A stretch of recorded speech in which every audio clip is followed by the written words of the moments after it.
Hey, how's it going? Happy Saturday.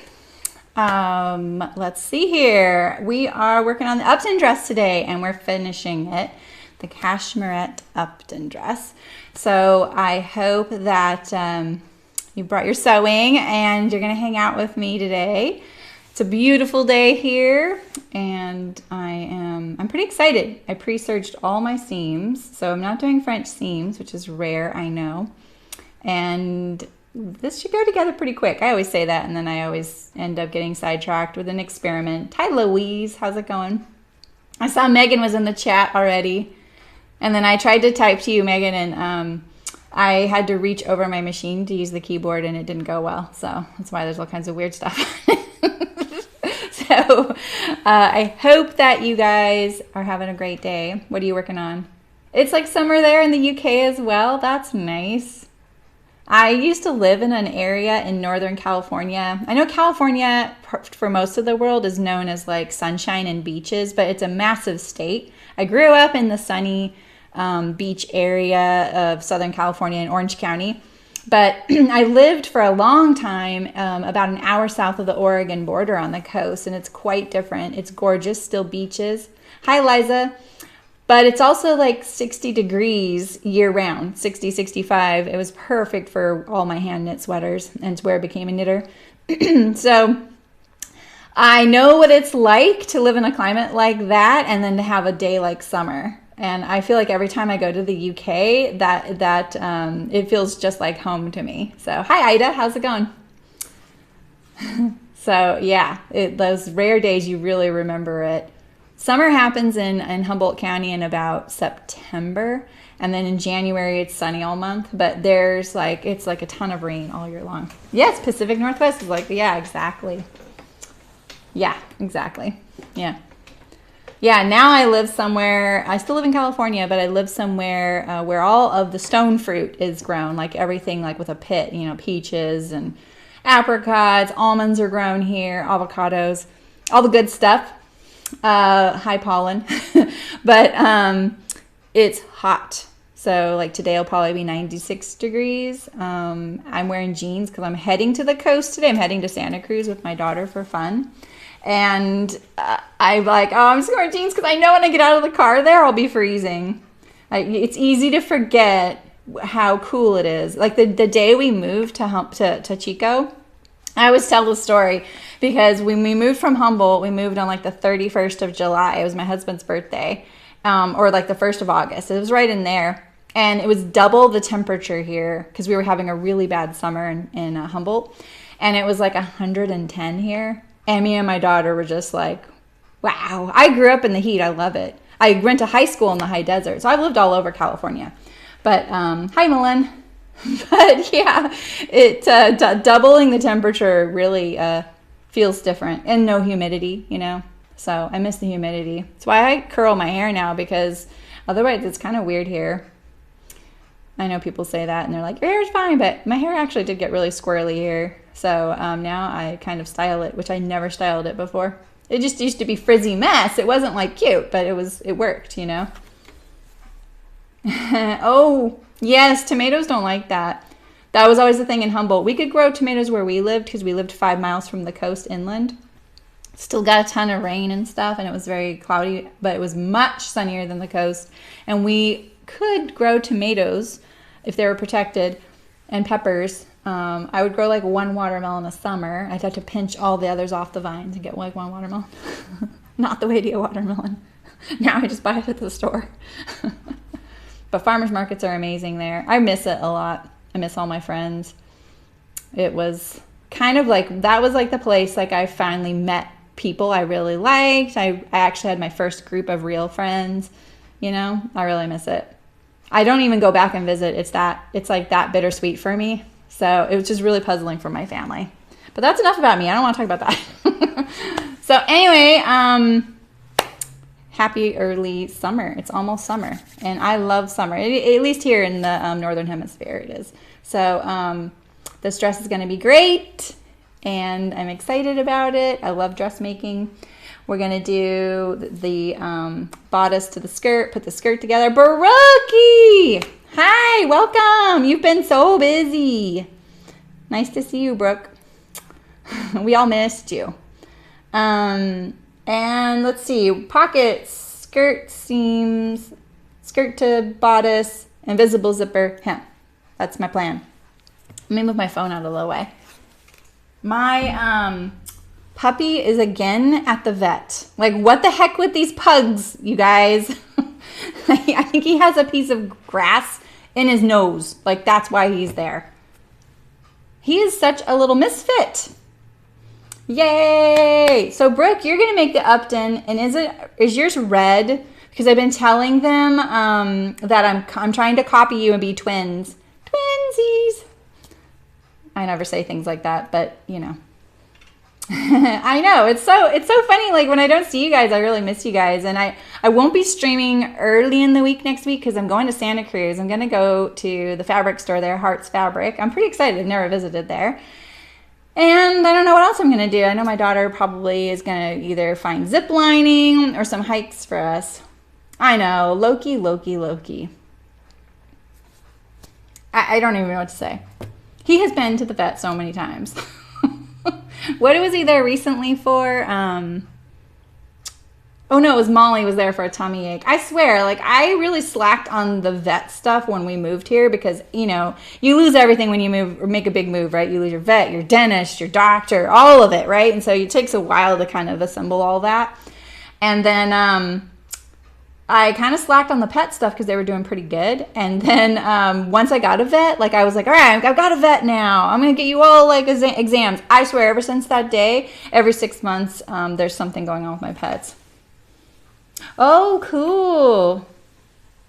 Oh, Eliza, that's a good tip. Thank you. That's funny. I feel like pressing it up does enhance it.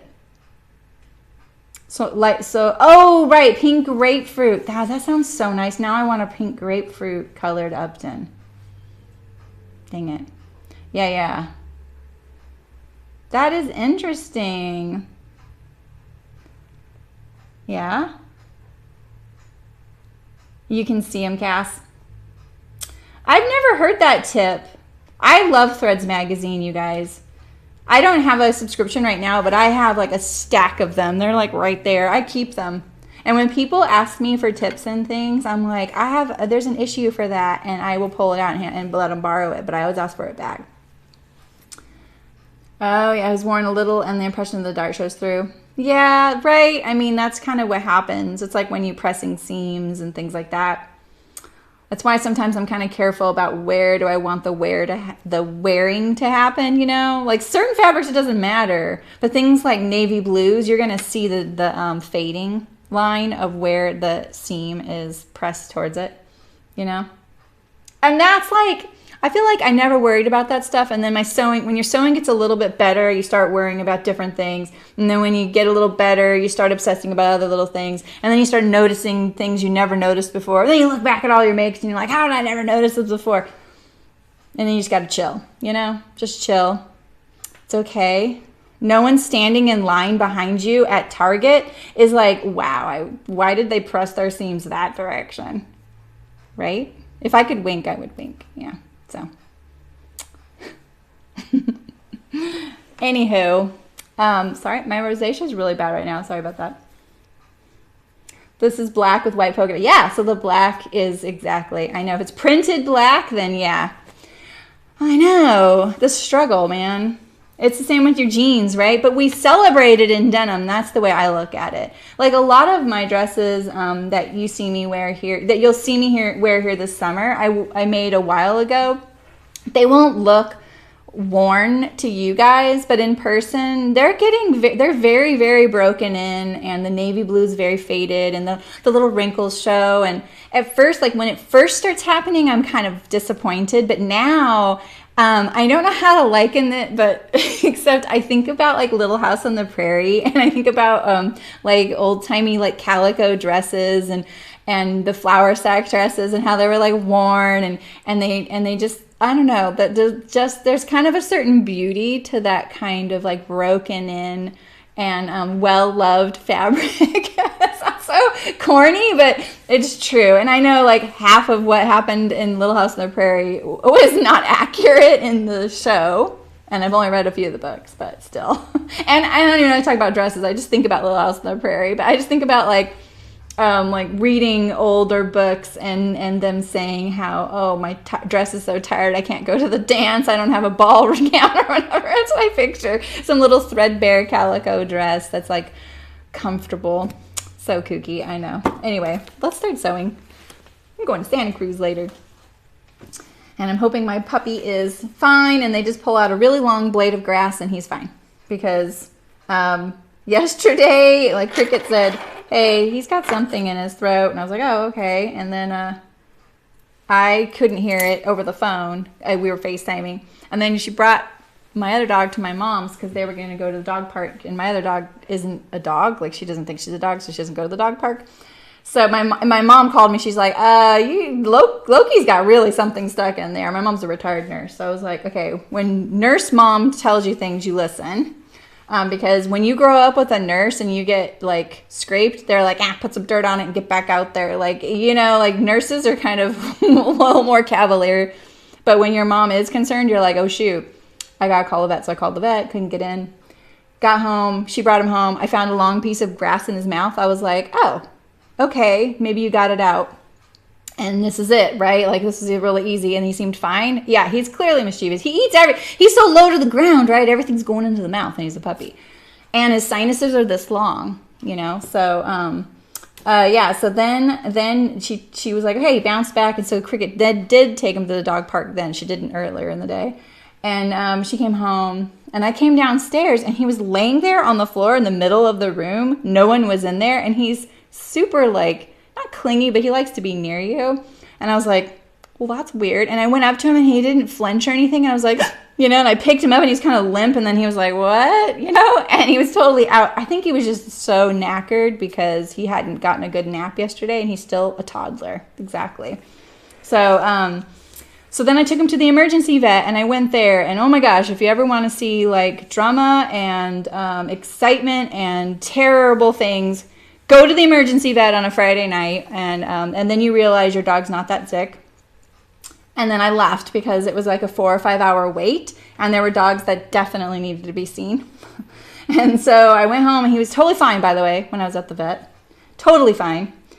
I get home, he's fine all night, and in the middle of the night he wakes up, and he has some weird wheezing, coughing, hacking thing going on, and me and my husband were like, what's going on? And then he went back to bed, and then he's wheezing again. So it's like he seems fine and then he's not. So hopefully they fit him in now at our real vet and they'll just fix him up, right? All right, I'll stop talking. All right, so here is my front skirts. I serged all my seams and I didn't serge the hem because I like to do the hem in one fell swoop all the way around, and I have my serger sitting here. It's still set up. I won't put a camera on it today. I really want to get it tuned up before I really configure that. So. And I'm not doing French seams. And mainly it's just because I feel like I'm not doing a really great job on French seams on my pockets. So I would like to do, maybe I can stream it someday, do like a little experimental, need a piece of fabric. I want to perfect my French seams with the center back zipper, like an invisible zipper, and with the inseam pockets. See, but I haven't sewn since we talked last, and so there's a little bit of oil sitting here. That's what I'm wiping up. That's what I'm wiping up. But let me thread my needle. I can barely see it at this angle. It's like a miracle when I thread my needle on stream. If I do say so myself. All right. So I laid my skirts like this and I pinned where my pocket's gonna go, and that's just because when I serged, I covered up my little notches. I don't really need all the other notches as long as I know which seam goes to which. And the errata on this skirt states that for the gored version, I think it's version B on the Upton, it says to do 5/8 inch seam allowance except the center back seam. So if you have one of these copies, just note that. you'll want to do the 5/8 inch seam. If you do not do your 5/8 inch seam and you put your skirt to the bodice, you're going to be 1, 2, 3, 4, 5, 6, about 1.5 inches off in your bodice. So, or your skirt will be 1.5 inches too big. Cool. Yeah, you could do that, Louise. Yeah, I haven't really, the most I've ever done French seams is with you guys. You know, like I'm aware of them. I used them a long time ago, but it's a whole nother thing, you know? And I want to learn. Oh, I forgot to check. Oh yeah, I do have red bobbin. Sometimes I'll touch something up in between streams and then I'll forget that I didn't change the bobbin.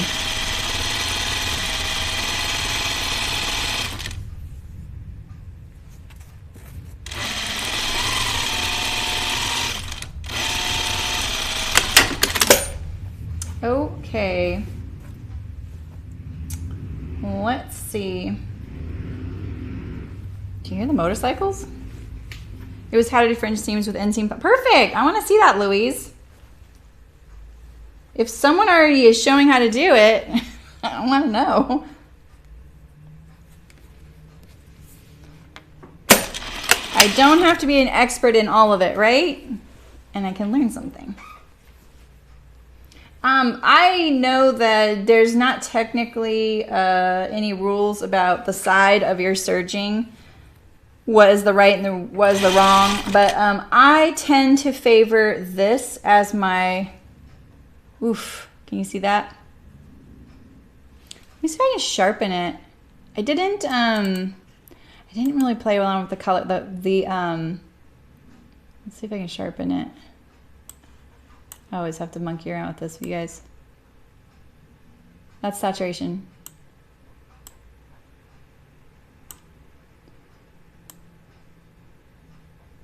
Ooh, that's nicer. Let's see. I can't see the button. There it is.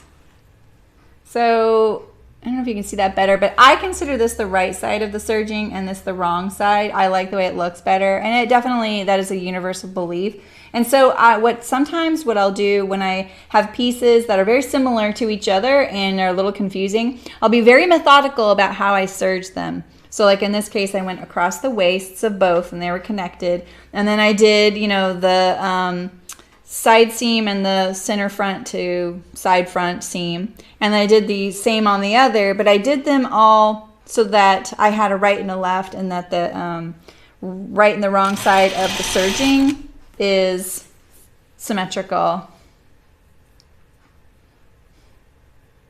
Yeah, great. Yeah, Louise. Louise, you might have trouble posting a link. I've allowed people to post links in here.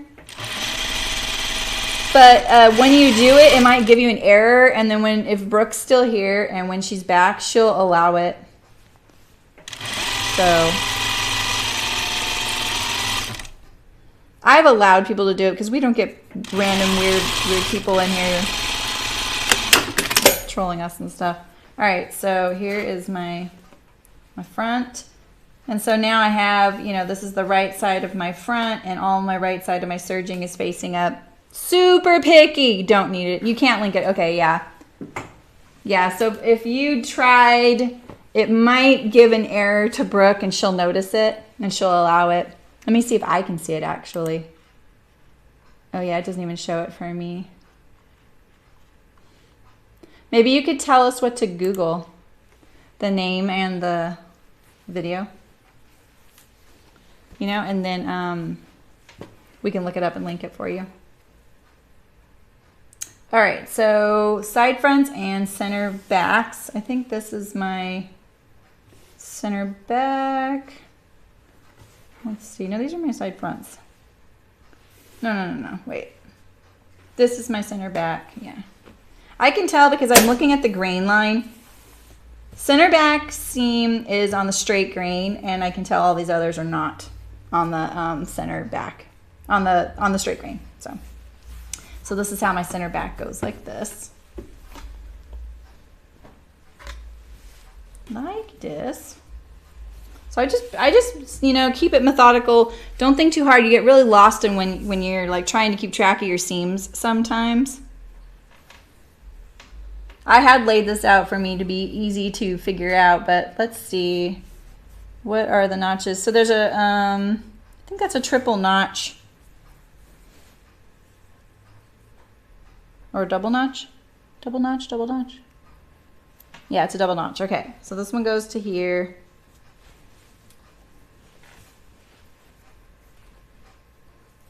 This one goes to here. Especially on a fabric where you cannot tell the right side from the wrong side, like this.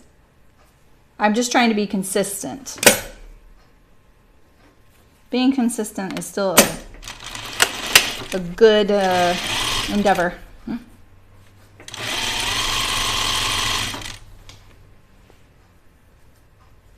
Oh, this is not it. This is not it, and I can tell because the seam doesn't match. All right, so maybe there is a third notch I'm missing. Ooh, that's oil. My machine never done that before. Dang. All right, so let's take this out. I thought I saw 3 notches, but then I was like, maybe it's just 2. So let's see if I can find it. I put the pattern pieces back, but I have them right here. If I want, I can get them out. It'll be obvious if I lay my pattern pieces on there. Dang, I think that dressing for Santa Cruz was not a good idea. It's so warm in here. I've never actually turned on my thermostat since I moved in. I haven't turned the heat on or the air conditioning on once. It's just been staying fine. Now I'm kind of like, oh, I wish everyone was here so they were regulating my temperature.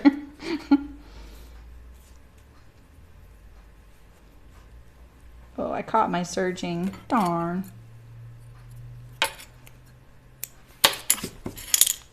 Okay, let's put my backs back on there.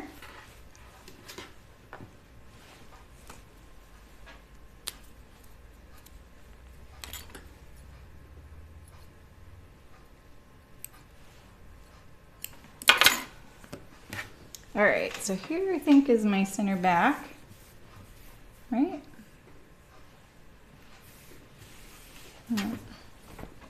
This is my center. All right, let's see. All right, there's my center back.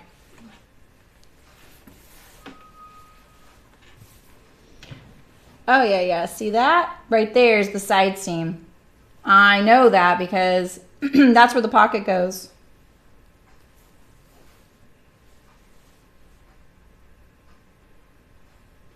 So let's see. So why doesn't that go to that?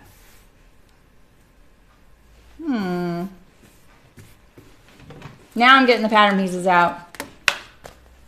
In the folds, sew in seam pocket with French seams. Perfect. Video from YouTube, search kittenish behavior, how to French seam and inseam pocket. Perfect. Okay, cool. That's great. Thank you. Yeah, thank you, Brooke. I think these are them. Let's see. Front, side, skirt, back, side, skirt.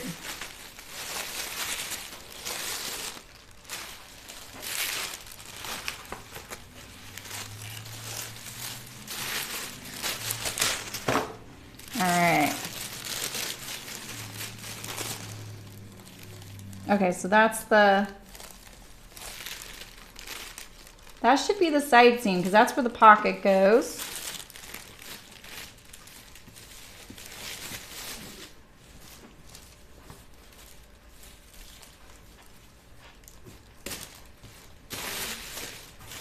I know that's the center back. I don't want to get oil on my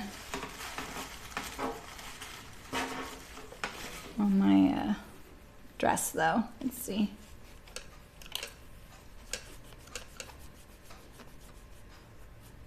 Right? Yeah, true, Julia. I don't tend to have an issue with it. I mean, occasionally it is a little trickier when I'm sewing in front of people, you know, because I get a little bit distracted. And so making it obvious would be smart. I forget that I need that extra little help. I'm just gonna make sure there's no oil. The industrial machine usually does not ever put oil on your stuff at all. It's just because I'm not sewing as much as I used to. Yeah, you do that a lot. That's smart, Julia. Yeah, sometimes I just put a little swipe of chalk or a pen, you know. But I'm not worried about the right and wrong side right now. I'm just worried about the correct seam. All right, so let's see here. This is this. And I am thinking, yeah, that it goes like, should go like this. But that didn't look like it would fit. It's a reunion. Look at that. All right, now I have to get the back out because now I'm concerned. This is the front.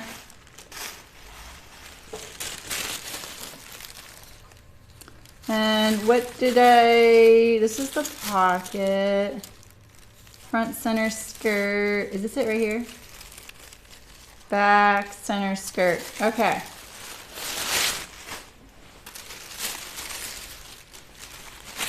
Okay, so let's see here.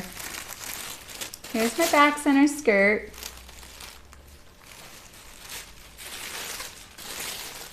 And the triple notches go together.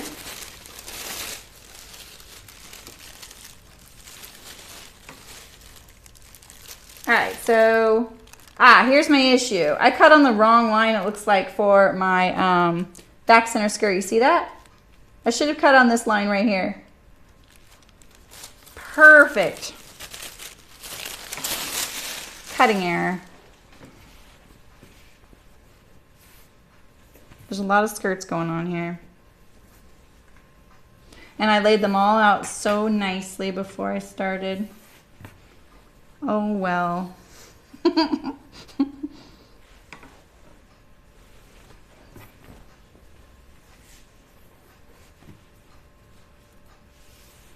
I'm just looking at the notches though. Make sure I get the right one because I definitely want my center back seam to be on the grain. There we go. And now we know my bottom is too long on the center skirt.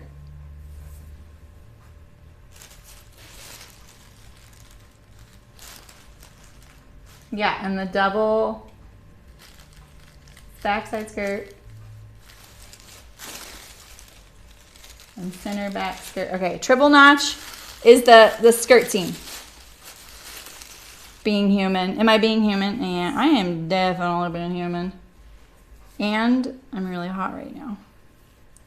Let's see. This is my triple notch. It goes like these. Good thing I didn't serge the bottom of my skirt. I could just serge it right off. So I did sew the correct one, it looks like. Let's see.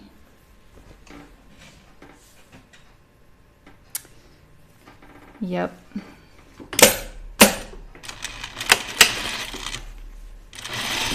I had it right all along. But I cut it wrong. Wrong line.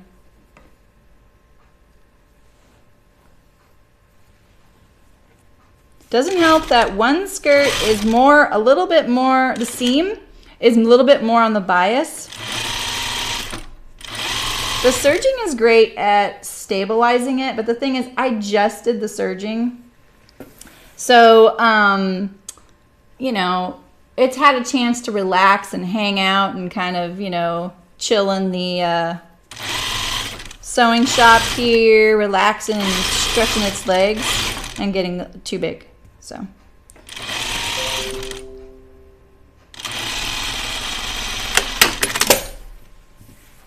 Yeah, this is the seam work bow. I made 2 of these on the live stream, Julia. I really love this top. My mom was just here picking some stuff up, and she's like, I really like this top. And she says that every time I wear it. And I have a blue one that I wear a lot. I want to say it's Robert Kaufman linen, but don't quote me on that. You know, you guys know about me and the fabrics. It's the royal blue one with the woven white big checks in it, like just straight little lines. I'm describing that terribly.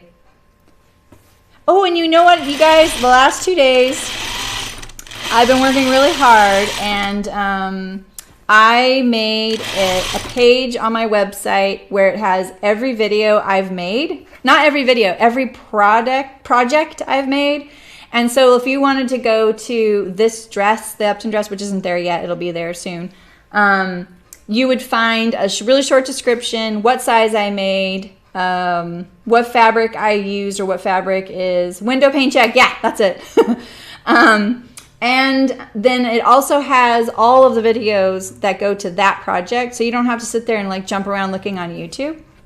So it's pretty obvious. My website's SewSew.live. And then at the top it says videos, and then it has a drop down, and I've organized them as well by dresses, tops, bottoms, pajamas, jackets. It took me a day and a half solid working on the computer to do this, and I was kind of surprised at how few things are on there, because I have like 85 videos now. 85 videos. We might have to do like a 100th video celebration if I know when it happens. I tend to miss milestones like that. But anyway, if you, like, someone on Instagram was like, hey, is there a second part to the Burnside bibs? And when I was kind of first streaming, I still was kind of getting the hang of how I wanted to do my stream, like how I did the covers, how I organized it. It kind of took me a while to figure out, like, doing one garment in 2 parts was kind of a good thing. And keeping it so that it was that garment only, and not like having a few things in one stream. So a few of those earlier streams are a little messy that way. Plus I would forget to turn my mic on, which now I just don't turn it off. That's just the best policy for me. So so now if you're looking for it, it should be all organized. So I'm super proud that I did that. All right, let's put these pockets on.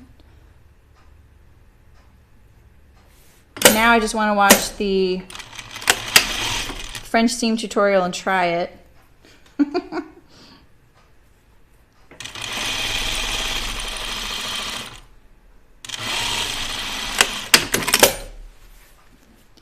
Doing inseam pockets with serging is so nice and easy though. I'm going to understitch these.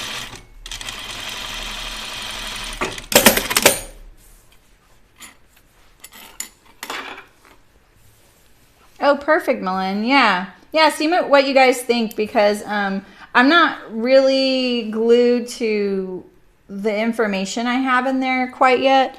And I noticed, like, when you're on a desktop, you get the quick shop button, so then you can press that and just see like a little bits of it. Thanks, Brooke. Brooke knows I tested it out on her. And I feel like the what I chose to include in the description could be organized a little differently, but I'm wondering, like, if you guys ever have a chance to look at it, let me know what you want to see there. Like, I'm probably not going to put like nitty gritty details because I want people to watch the video, you know, and pretty much the video has what they need. But I did put things like what size I made and a few pictures, every picture I can find of some of them. I'm really bad at taking the pictures apart, so I need to add a few more more pictures of the garments themselves. But for me, it's about the video.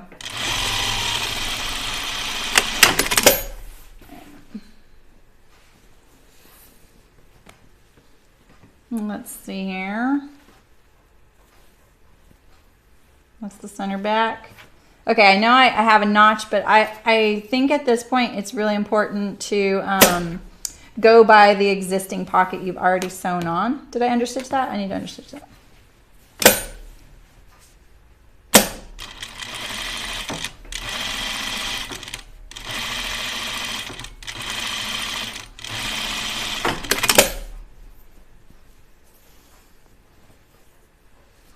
All right, so here's my front skirt. This one's gonna go here. I mean, yeah, do I want my pockets to be different from right hand to left hand? Of course not.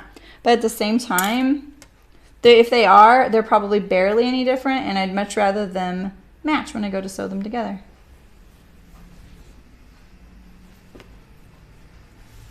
Otherwise, you lose pocket opening. All right. We have one more dress in our sew along, the tea house, next week. I'm excited.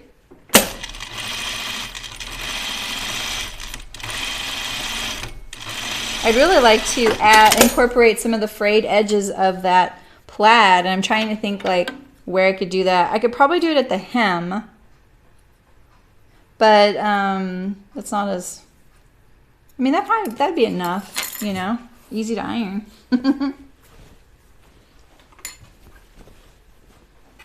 Okay, so this one's gonna go, let's just leave these like that. Yeah, okay. This one goes here.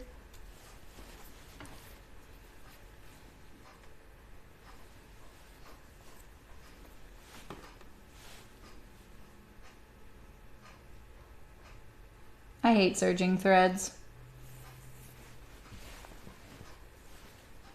Ooh, yay, Louise. Are you gonna sew it along then with us? Or me? I have that like on my website. Like I put, because I have made it on stream before. I made this one in the Nanny Eero. I wore that dress. It's one of my favorite dresses. And you know, I don't know what it is about that Nanny Eero linen, but it wears so well all day long. It hardly wrinkles. And I sit in it all the time. You know what I mean? So I think the only mods I'm going to do on that dress are, I'm going to make it so that I don't need to wear a belt with it. Like I'll teach you guys how to make the belt. I'll tell you. But I'm loving wearing that dress without it right now. It's just so like comfortable and flattering. It's loose. I'm going for moo-moos these days, you guys. All right, let's put the sides and pocket together. Let's get rid of some of these threads. I feel like if I cut one, then 12 more. It's like a hydra. 12 more show up. You know, the hydra, the Greek thing. Yeah, that's smart. That's a lot. It's a lot of fabric for that one. I have a note on my pattern that it takes me about 2.5 to 3 yards, as long as I'm not trying to match anything. And that's for the size 10 or 12. I only know that because I saw it yesterday. Like I totally typed it in yesterday. And I should probably note that in my description that you might be able to get away with less fabric if you kind of lay it out, especially if you're getting a wider fabric, obviously, but they give you that.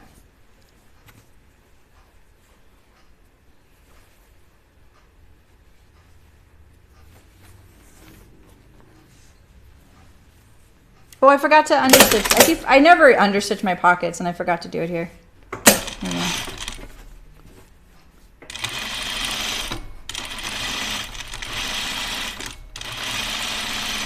It's not mandatory, but it does make them lay a little flatter and keep to the inside. You don't want them to look Helen, right? Right, Brooke? That Myrna is one sexy moo-moo. Hi, Blythe and Bonnie. How's it going? Yay, welcome. Oh, I'm so glad that they motivate you to sew more. You know, that's what I'm all about, right? Like, even my friends started sewing a little bit more when I started doing this, and I was like, I've been in the knitting world with you guys. Welcome to mine. A lot of them already sewed. I wasn't really converting anybody.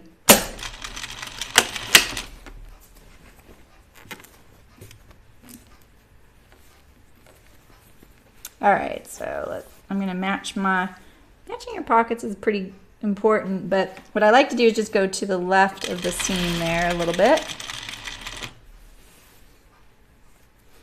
You gotta kind of guess where to pivot so you can maintain your seam allowance.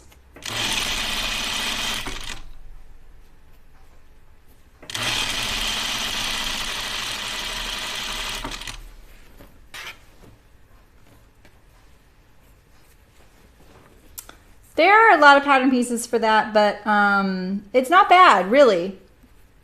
There's a lot for the front.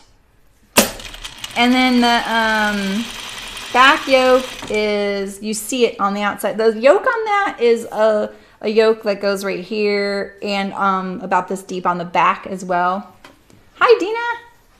What'd you miss? This is the second part of the Upton dress. And I need to put my phone away here.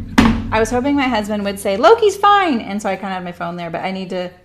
My mom and my sister and I started playing this cat game. And now we're in a group text thing and we're kind of talking all about this little cat game. It's silly, I know, but it is kind of fun to connect with my mom and my sister, you know, because my sister's far away. So this is the second part of the Upton dress. Like I cut the side backs okay. It's the center backs that are long, right, guys? Yeah, okay. So I make sure I have to match that up because they are matching up, and I want to make sure that that's okay. And in a rare thing, I serged my seams rather than doing French seams. Ooh, I think I kind of did that a little badly. Let's see. I'm gonna check this. I want it to line up right there. And I was being a little cavalier just now. The linen allows me to not be accurate. The cat game. It's called Furistas. You know, like a barista at a coffee shop, but it's F-U-R-I-S-T-A. It's silly. But we really got into that cat game, the Neko Atsume cat game a long time ago, and we were all really into it. And then it exploded, and we were like, hey, we're finally hip. I'm just lining up my seams right here. I can feel them. The one thing I will say is when you are, like I'm not pinning or anything. Totally you could pin this. It's better. So when you are doing this, even if you pin it, what happens, especially with my machine, is that it's going to press my top layer a little bit, especially with this thickness. It's going to push it, and then the bottom layer is going to stay there, and then it's going to get misaligned. You're going to be like, I lined that up. It was perfect when I lined it up, and then when I went to sew it, it went off. How many times have you guys said that? I lined it up. I pinned it. It was fine, and then I sewed it, and it was off. Like I've said that exact same quote, right? So sometimes what you can do is do this one a little shy, right? Like get it, here's the seam I want to line up, right? So get it in front of it. And this is for my machine. I know my machine. It wants to push things. The feed dogs are pulling, the presser foot's pushing. They're kind of opposing forces a little bit. I have a lot of pressure on my presser foot too. So it'll correct itself a little bit if I kind of make it a little bit shy. And I go about 1 stitch past the seam there. And then I pivot. It still felt like I could have gotten it off just now, so let's look.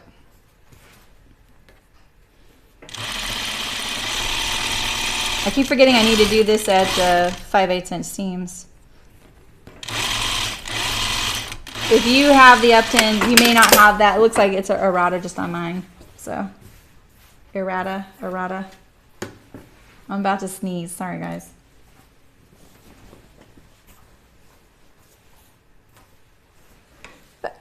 Excuse me. There we go. Oh, it's good. There's my pocket. Let's see. This is the back. This is the front. Very nice. Not pressed yet.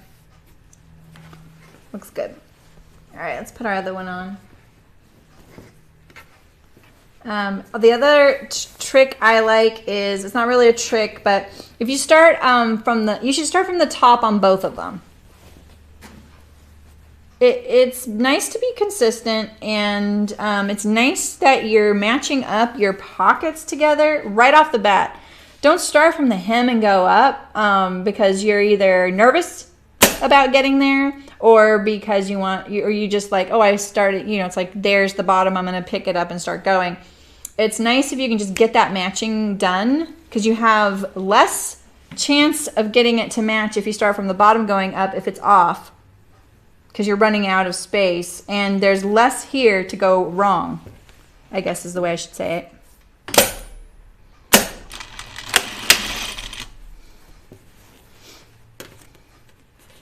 All right, so like right now I can feel my bottom pocket's right here, my top one's there, so this is when I start pulling it, and then I like to lift it like this. I'm trying to keep it away from the top of my machine because of the oil. And then I line up the seam like that. See that? Can you see that?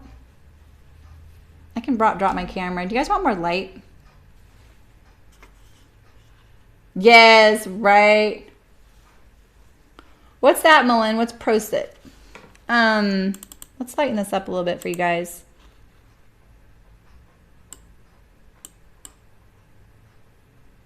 Is that? Oh yeah, it's lightening it. Okay. I don't have a light on. It's so bright here.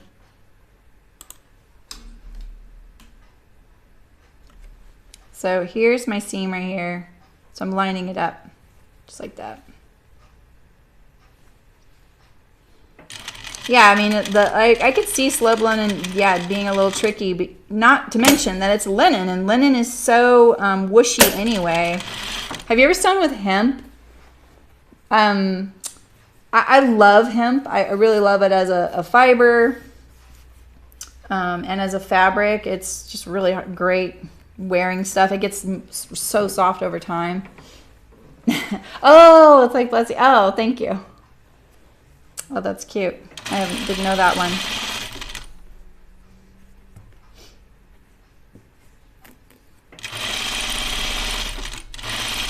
I think the French one is avoué, and it means make a wish, right? I kind of like that, make a wish. So sometimes I'll tell people, make a wish. I think they're like, what?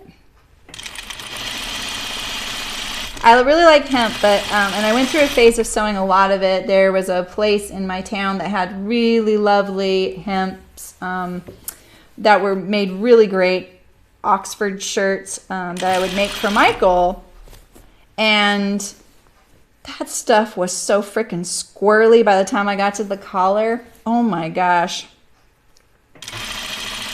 It's a pretty open weave. You know, this is a kind of an open weave, but that the threads were bigger in that and a little bit more open weave, but it was still really soft. It was kind of buttery once it had been washed a few times. It was really nice. All right. I got a lot of dress going on here. I want to pull it all the weight of it up. Get my seams sort of going the same direction. And then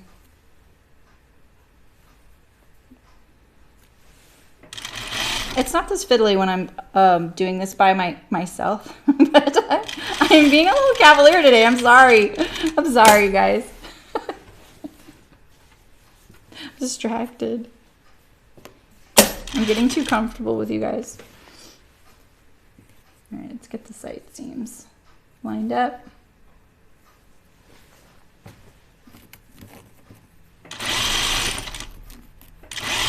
I'm do this to pull my top layer to match the bottom layer. I'm not sure you can see that it was just barely off. But that's why I scratch my fabric a lot.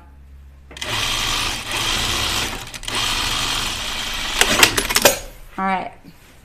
Let's see how that one is.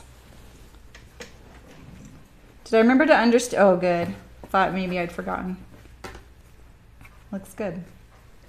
One of the dangers you can get when you're sewing your pockets as well is you may get them to line up right here, like at the seam really well, but then one layer will be like baggy. So just remember that when you're laying them flat and you're lining them up, try and keep that opening the same distance.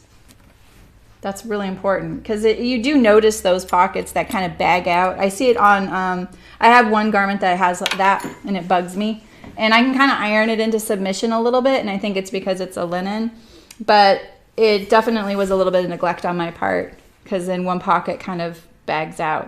And I noticed that, you guys, on the tea house dress, that those pockets, because they're right here and they're kind of patch. They're like external, but they go into the seams of the dress. the top of it gets a little stretched out if you're using like a linen. So just think about that, because when you sew it, it'll be nice and flush. It's really easy to sew those things. You just flatten, put them on the skirt panel, top stitch them down, and then you just treat that skirt panel like a skirt panel. It's really easy to sew. But I think because I am a pocket wearer, and I will like stress my pockets, I put junk in my pockets, I use my pockets as a lunchbox, you know, and then that top edge is getting a little bit relaxed. I mean, in linen, it looks okay. It's very accepted, and we like the way that looks and everything. But they're getting stretched out a little asymmetrically. So it's something to think about with that dress. Hopefully I'll remember that when I do mine. I was thinking about maybe incorporating the raw edge and the pocket somehow, but it's on an angle. So I keep clipping these threads. I swear, it's like a hydra. They just keep popping up. Okay, let's see here. This is my one that I took apart, so it's funky. Usually I pull and secure my serger threads. I didn't do that, and it was an experiment on my part. So, we're ready to do the bodice to the skirt. Here's my little bodice. I tried it on, and I'll be honest, I'm a little worried about the dart placement, even though I checked it before I cut it out. But the thing is, when you have your skirt attached to the bodice and the weight of the skirt is pulling on the bodice, things sometimes magically just work out. I actually reassure people all the time about this, because they'll just do the bodice and they're like, oh, I don't think the seam's going to be in the right spot. But usually when you put the weight of the bottom of the garment on there, you can't discount what that effect is going to have on the overall garment. I'm just going to hold this up and see if it's off. You can see the skirt looks a little big. But it's also a curve, so that sometimes is why it does that. So we're just going to walk it along. Oh, I hate ripping out buttonholes too. I just redid all those buttons on the Cali, so that's fine. Not buttonholes, buttons. All right, so I'm gonna see, maybe take up the seam allowance there a little bit more. Backs are fine.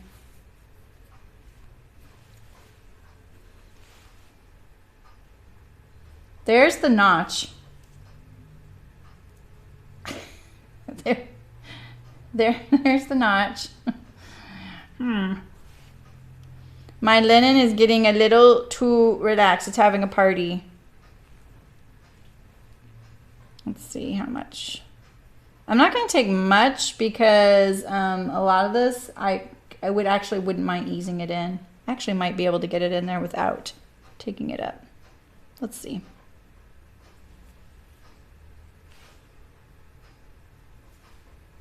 I'm going to do it. I'm not going to take any of that out, but I am going to iron my stuff. So, doo-doo-doo-doo.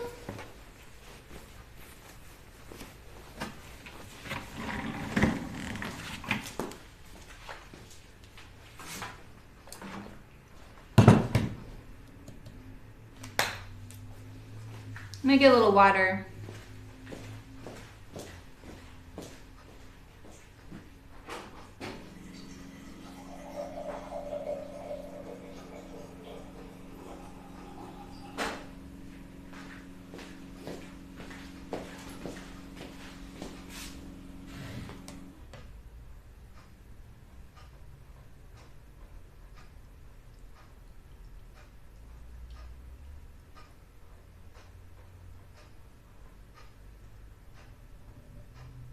All right. I was worried the water's gonna cool off my iron. So let's see. So I don't really like how floppy and big these seams are. I think French seams would have been really nice for this dress. What if I stitched all of my skirt seams down? What do you guys think? Think that's too much? Should I open them up? It'll be easier to iron them if they're pushed one way or the other when I wash it. But what would look nicer? This one I don't like serging.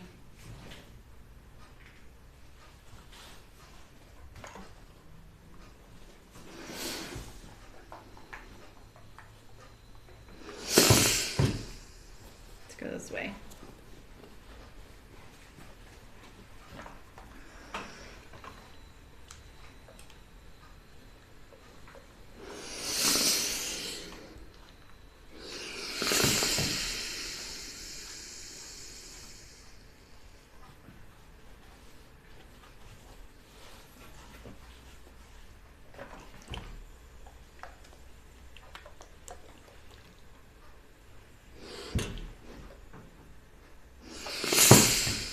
Why did I spend all that time getting my serging on the right sides when it's all the wrong side showing?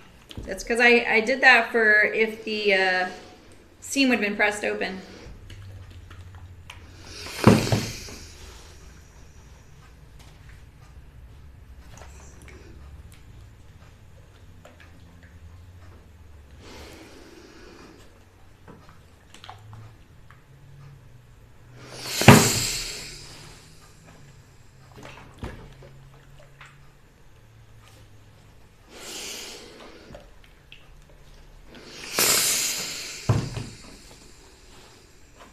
Had you already cut your buttonhole, Malin, or is it just the stitching?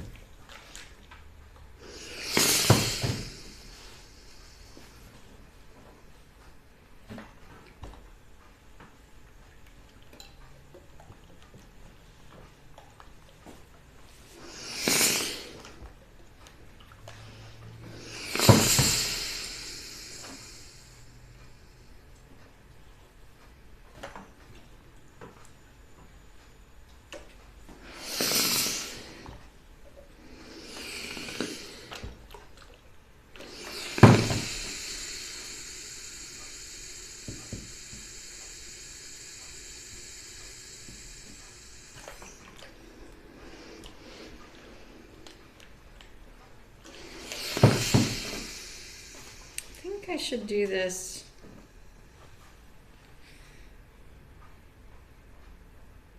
Yeah, I'm gonna do it towards the center back. I don't know. Oops, this way. I'm gonna do it this way. Just a preference.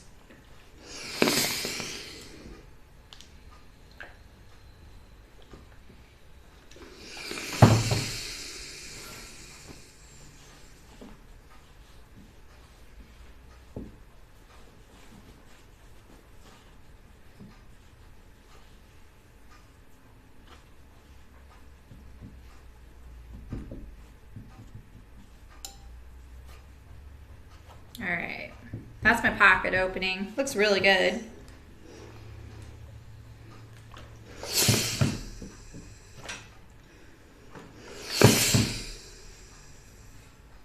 I think I might tack my pocket to this seam right here so it always stays forward, since it's not a pocket at the it's not at anchored at the waist.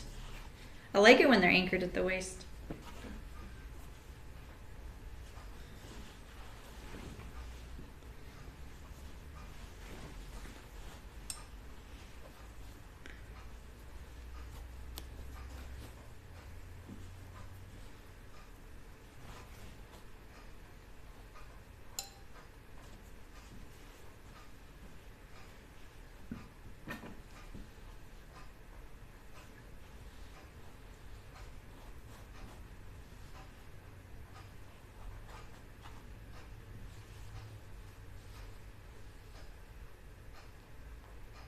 Just the stitching.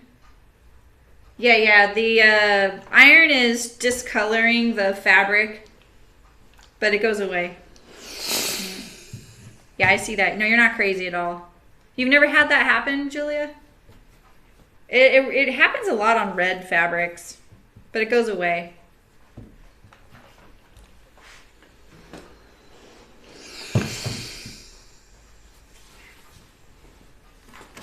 All right, let's do the invisible zipper.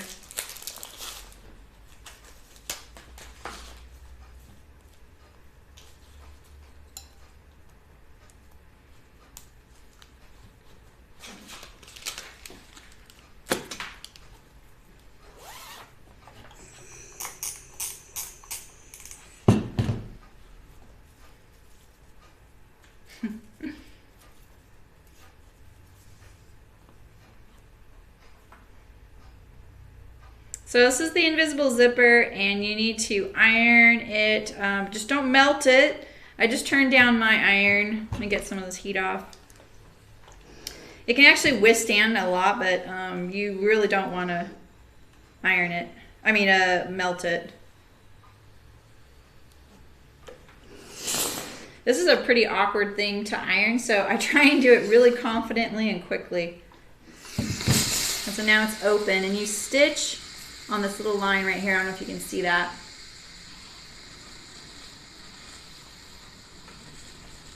Yeah, right, Mullen? Yeah, I know. Red always does that. So do purples. And like taffetas always do it too. Thankfully, I haven't had to sew taffeta in 20 years.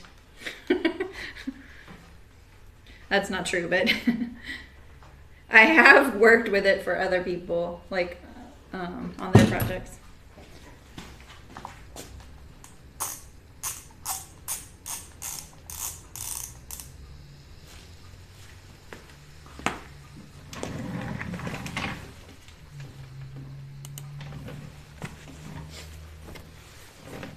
Yeah, I know. It's so weird how it changes the color. Red and purple are both notoriously fickle colors in lots of different mediums. You know, I think I mentioned that before. I used to know a fused glass artist, and I asked her once, like, because I took a class from her. It was really fun. And I was just like, I want purple, I want red. She goes, oh, no, because like there was a lot of materials included in the thing, and she's like, yeah, that's kind of the most expensive one to get, and it's pretty hard to find it so that it's stable to be able to go through the kiln when they melt it, when they fuse it.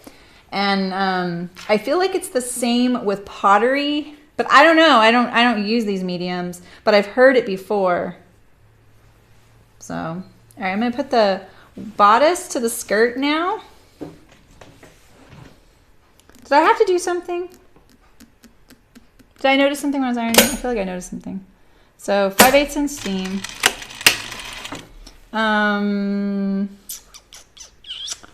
So one thing to note is that this distance here, this is the back, center back bodice right here. This distance needs to match the other side perfectly. So I did check it before, like when I went to do the serging, to see like, okay, am I on track here? Oh, I know what I was going to do. I was going to tack the pockets. And they looked okay. So I just need to maintain my seam allowance, but then I'm going to triple check it when I go to do the zipper. Because that's when your waist seam gets off, or you don't want the back V to be like this and you half of it be zipper. So I feel like that's honestly the one of the trickiest parts of sewing these zippers is getting those like seams all lined up. It's really nice when you don't have any of those that you have to worry about.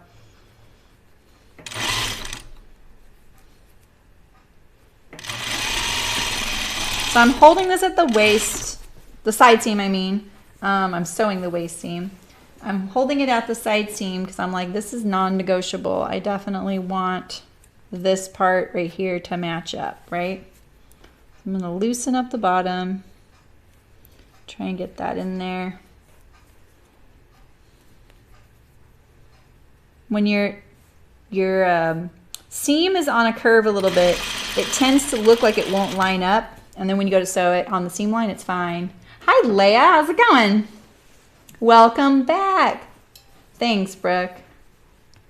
It was a total spontaneous pick. I was kind of exhausted of picking out fabric and shopping online. And when I finally was like, when I ran across the Brussels linen and I heard your recommendation about it, you know, you were like, hey, this stuff works really good. And I was like, red, I'm going for red. And then I was like, oh, I need lining for this. And this was suggested. And I was like, okay, I'll do it. I'm done if I pick it. You know that feeling. All right, so here is this is the side seam on the other side. And I'm gonna pin this so I don't have to worry about it. Where's my center? Let's mark the center. I probably lost my notch there, and I'm not gonna notch through my serging. I'm just gonna crease it actually right here. And I'll do the dart as my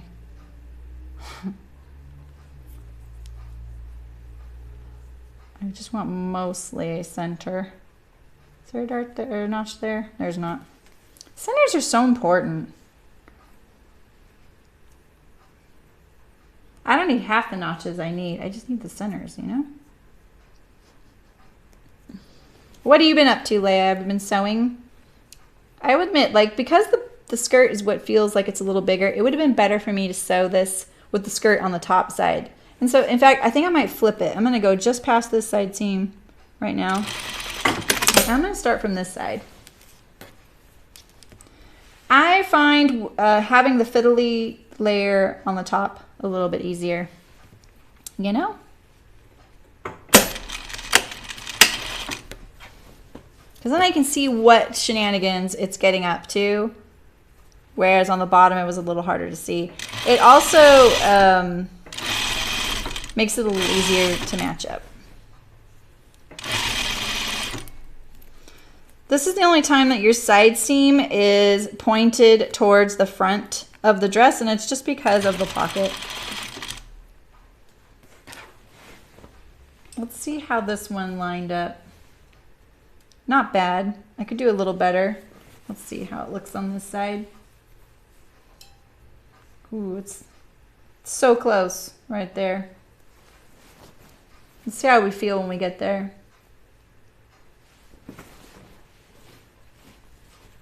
I just don't think that notch goes to that. Ooh, you just made a finished swimsuit? Nice. I saw that Seamworks patterns of the month are going to be swimsuits, and there's hacks and variety, and it looks really good. Yeah, have you made a swimsuit before, Leia? Your name and like the little bit of your like icon makes me, it looks like you're in Hawaii. I don't know why. So the swimsuit sounds appropriate. I used to have a little mermaid doll, and her name was Leia.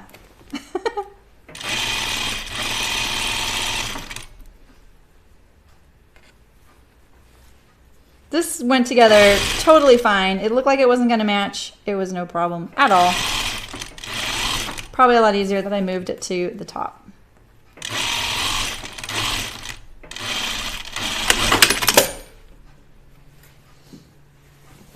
See how I did. That's your first one. Congratulations. Good for you. That's pretty cool. They're a lot easier than people think. I haven't sewn very many bathing suits. I just used to work somewhere. You followed a late 50s pattern? Oh, that must have been interesting. I used to work somewhere where we did competitive swimwear. So I used to watch the sample makers and hang out with them. Try it out. It's time for the fake try on. My red dress. Oh, Brooke, I think the armhole might be a little bit high. Just so you know. Do.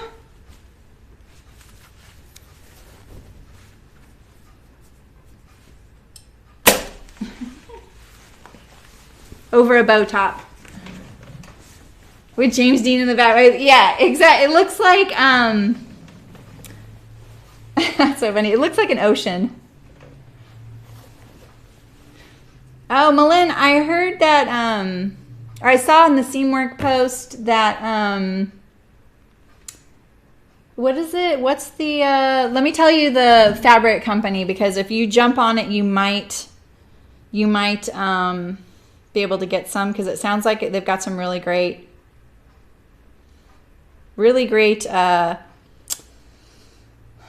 so here's their thing. And then they have this little dress, which is pretty cute. Where is the fabric?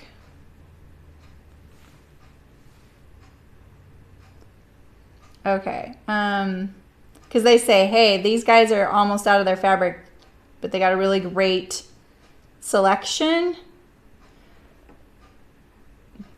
Brooke might already be saying what it is. Let's see. I just saw it. Welcome to summer issue. So they do have a magazine still. Where is it?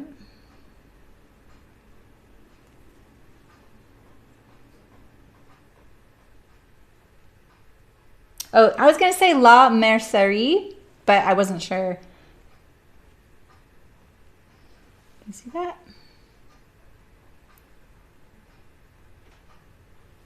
Try that. Yeah, the dress is cute. Some of these photos aren't loading right. It's really weird. That's the same girl. She got a little short in that one. But yeah, it is. It's really cute. This looks so cute when you see it loading properly. Anywho. Yeah, I know. All right, let's see. How much more can I procrastinate doing the invisible zipper? Why? Look at my serging. It's just coming out. I hate serging. I should have locked it all up. Experiment noted. But I'm going to do some hand sewing on this. Tiki Paper Doll 6. Okay, cool. Okay, cool. We'll look at it. The pattern was from Etsy. I'm going to enclose all my seams like this. So I really didn't even need to serge my waist seam, but I didn't want it to unravel anymore. Let's check my center back to see if it matches the other side. Now is the time to make sure it does. Take away as much struggle as possible. Be nice to your future zipper sewing self, you know? I actually have a swimming pool and I don't even use it. And I have a few bathing suits and some still have their tags on them. I'm not a swimmer, you guys. You might not ever see swimwear sewn here. I would totally be down to sew it. I just need a reason to. Ah, thank you, Brooke. Yeah, that's awesome, Leia. I like the Spoonflower fabrics. They really do their research. And did you get a print that was very dark? Because the one thing you have to worry about is when things stretch, you get the white showing through. But usually your swimwear doesn't stretch that much, so it should be fine. You can pick anything, because I've found really great success with all of the knits that I've bought from them. All right, this looks pretty good. I'm not doing anything. It's relaxed. And it looks like it'll match. So, and then when I get to my hem, I'm going to have to serge off this little bit of extra because I accidentally cut a longer length. Yeah, you don't need much for swimwear. Exactly. You really don't. That's the funny thing. That's the irony, is because swimwear costs so dang much, you know? And people complain about that. They're like, it's such little fabric. It's, you know, why is it so expensive? And it's because if you really want a good swimwear company to stay in business, you need to pay for the bathing suit. That's just how it is. All right, so here's my zipper. I'm not going to do the interfacing at the back this time, you guys. And I feel like that could be an issue. But I'm going to do an experiment, obviously. I have serged the center back, so that is stabilizing the seam. So the tutorial that I really like on sewing an invisible zipper in is a blueprint video. The gal's name is Angela Wolf, and she does an excellent job of showing you how to sew an invisible zipper in. Yeah, right, Milan. I was wondering that. I thought La Mercerie was a French company, so it's not. Yeah. That like it was better. Yeah. Oh, totally, Leah. Yeah, all the synthetics print well. Yeah, the chiffon looks great. Yeah, I totally agree with you. Okay, so the really common mistake we all make when we put these in is it's really easy to put this in upside down. So she even shows you, like, just pin it on there the way it's going to go. You don't have to be accurate. And then get yourself all situated, you know? Because it will look like it's right and it won't be. Yeah, right, Louise? That's awesome. Didn't know you made swimwear, Louise. You might have mentioned it and I've forgotten it. All right, so what did we decide, you guys? I like using my regular foot, right? Oh, I stitch it on first. So, okay, if you're doing this and you have a proper zipper foot, which my machine does not have a proper zipper foot, yeah, that's true, Louise. Malin, Spoonflowers in Germany. And then you will not have a shortage of, you're going to have too many options. And now you have Leia's recommendation for swimsuit lycra. I told my husband, I'm like, let's move to Germany and I'll work at Spoonflower because he speaks German. I don't, though. So what I've learned with my machine is that if I stitch it on, like out here, just stitch it on, and then go back and do the final stitching, it goes a lot easier. I don't have a proper zipper foot. If you do, this is going to be a lot easier. So, and I think, let's see, I'm going to try and decide here. This is what I'm thinking I'm going to do is sew my lining and fold the tape back on itself like that. So I'm going to put the tape sticking above my seam. Here's my stop of my zipper. My nails are looking so nice right now. I'm so happy. Ah, thank you, Brooke. Is that the Angela Wolf Invisible Zipper video? I'm so glad you're back. You just know how to be a mod. It's awesome. Someday maybe you'll get the opportunity to ban someone. Okay, let me make sure I did it. Okay, so I'm just gonna sew this on. Just get it on there. I'm gonna be careful not to stretch my fabric. Push the waist seam up. And then when I go to the other side, I'm going to double check that my center back still matches the other side. So like I said, I'm just stitching it on. You want your zipper to be about 2 inches longer than you need it. This is a hecka long zipper. Oh boy, is it long? Oh gosh.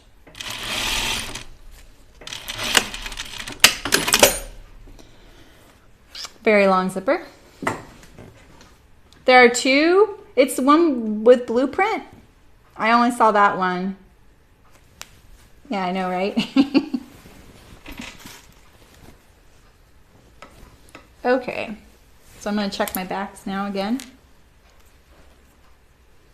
And actually what I'm going to do is I'm going to zip up my zipper.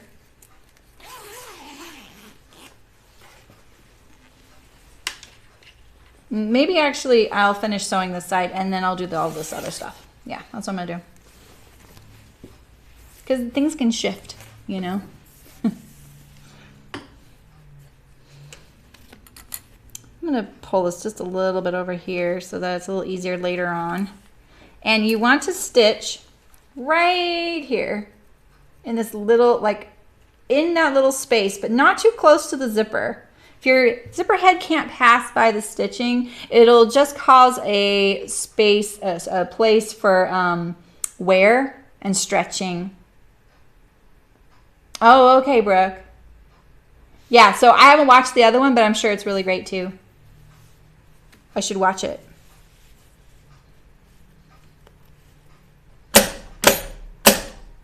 I find listening to her kind of addictive. She's got a really great accent. Okay, so I'm pushing this teeth down, trying to stay in that little space of stitching. They wove this zipper tape specifically for you as a guide.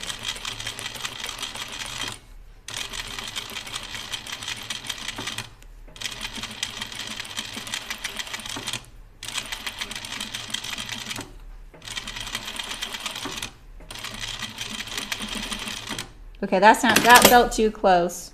Yeah. A little too close. I'm just gonna take it off right now. I'm gonna take it back right here. There's my stitching. This is too close over here. We kind of learned that from last time. This might be a little too far away, to be honest. Let's actually test it right now. Let's test it. Oh, I can get my zipper past it. Oh wait, yeah, I can get my zipper past it, no problem. Let's see.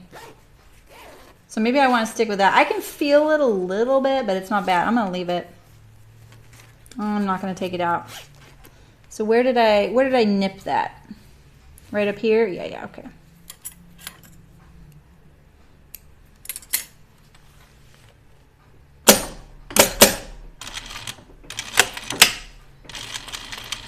I should see if my if I can get a proper zipper fit from my machine. I'm pretty sure I can't though, because I cannot move my needle position on the industrial machine like you can on a home machine. I should just start doing this on my home machine. I cannot find someone to tune my machines up, which is such a bummer. The guy who does my industrials won't do it. He's not trained in them. They are totally different.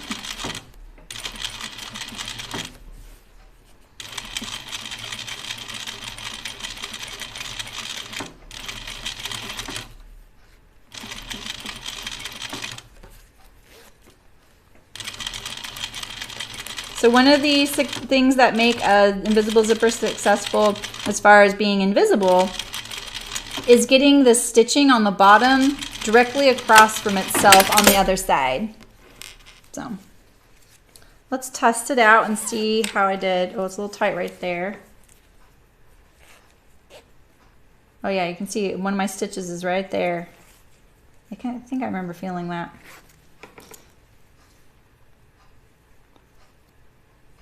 Where is that? Where is that?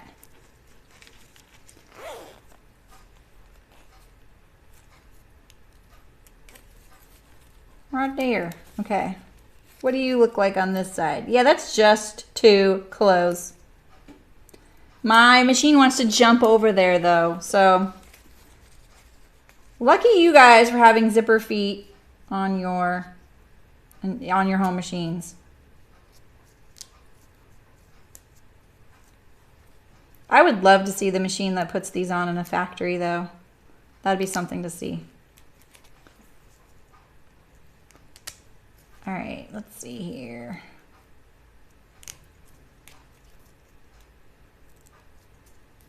Definitely don't want to leave any threads because they're going to get stuck in your zipper teeth just like anything can, and then cause you issues later on. So make sure you trim off any little threads if you end up taking out part of your stitching. Get rid of them all. Right up to the fabric edge, okay? You are, Dina? No way. There's an invisible zipper foot? You gotta be kidding me. So you're getting a 55-50. That's what I have. I've had 3 of those. I've had many of those, but I think I've had 4 of them. But I love that machine. Are you getting electronics? So it has the automatic back tack and all that? Congratulations. Those are very affordable. If anyone's even considering getting an industrial machine, without the electronics, it's like $300 to $800, you guys. And you can have a machine like mine. You can have a brand new one, actually. With the electronics, you got to add about $1,000. But, you know, it's still the same cost as a brand new, nice home sewing machine. And now we know there's an invisible zipper foot. Well, hey, you can't do buttonholes on it. All right, so I want to see how close I am here. See, this is too far away. This is nice. This is good.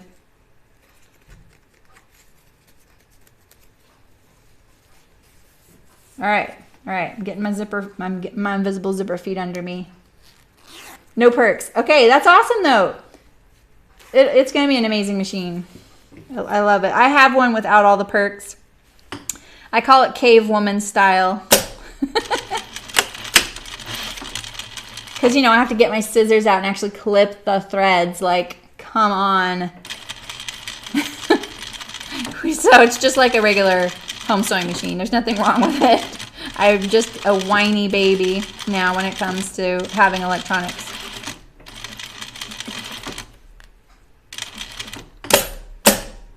I'm really crap at sewing these, you guys. I'm just utterly crap at sewing these. I'm sorry. See, this is actually gonna work right here, but it looks bad to me. See, it's fine. Look at that. Totally fine. And then I doubt it, and I take it out, and then I have to start over again.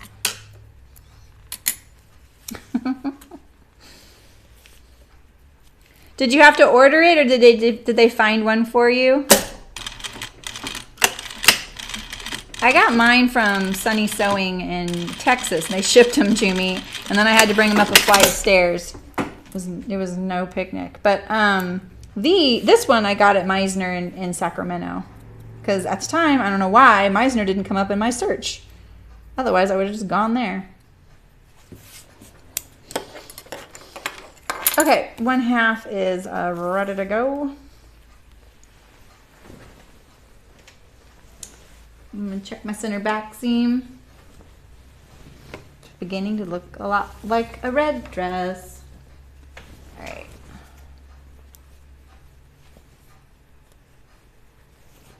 So let's see here.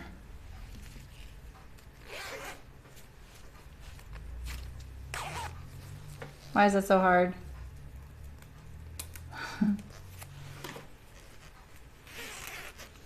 So they tell you guys that I can get my Amelia now on over my head. I don't need the zipper at all. Can you believe that?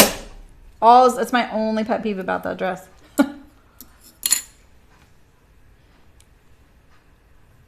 Ooh, there you go, Leia. Mine's a 8700. Mine was made in Vietnam. I just noticed that. It says it right there. But it's 8700-7. Leia, you could, yeah, that'd be an awesome challenge to win Michelle.com. The flashback sewing challenge. Louise, you're so in the know. All right, let me match my seams here. So let's match I should have matched this too. Let's see. I want my little waistband to match. Fold it along the seam allowance and double check it. Because if it doesn't match now, this is your last chance to adjust it.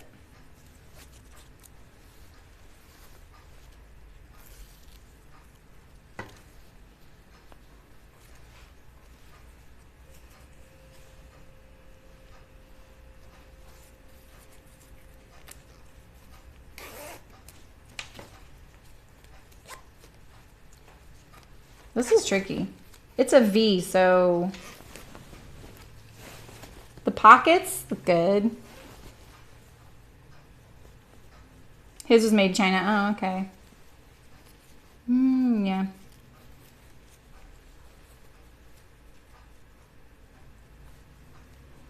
So I'm making this look really hard right now, aren't I?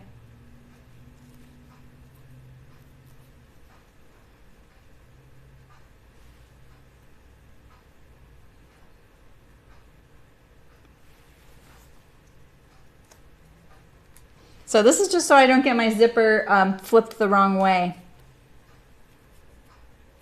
My pockets turned out great. I still need to tack them to the side seam because I think I want to do that. This is a little sticky right here. I've already stitched it a couple times too. See that little thread right there? Wait, do you watch Angela Wolf do this? She makes this like, no problem. All right, so here's my other side here.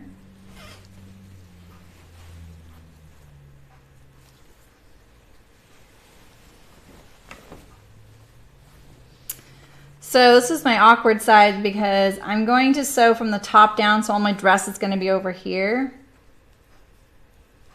And then I'm gonna double check it before I sew it in.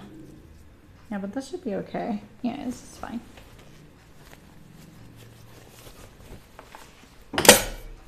Oh, and I want to, this is what I wanted to do. Sorry, I'm like, I'm daydreaming right now. Sorry. I'm daydreaming. I'm hungry and I'm daydreaming.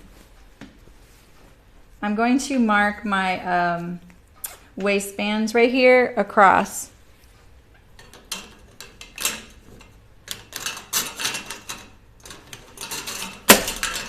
With my, with chalk right here. Where'd it go? I'm gonna mark this and this, and I'm gonna mark this right here, the bottom of my stitching. That one I can adjust later, but this one I'd like to get right on the first try if I can. All right, let's put it in. So I'm going to do my first pass, just attaching the zipper to the center back. And then I'll go back and put it in along the fussier stitching. I wonder where my cherry pie is.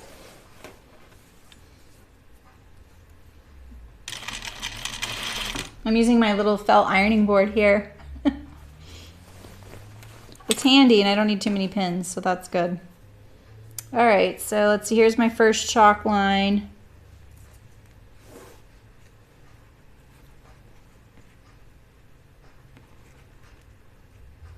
Very helpful.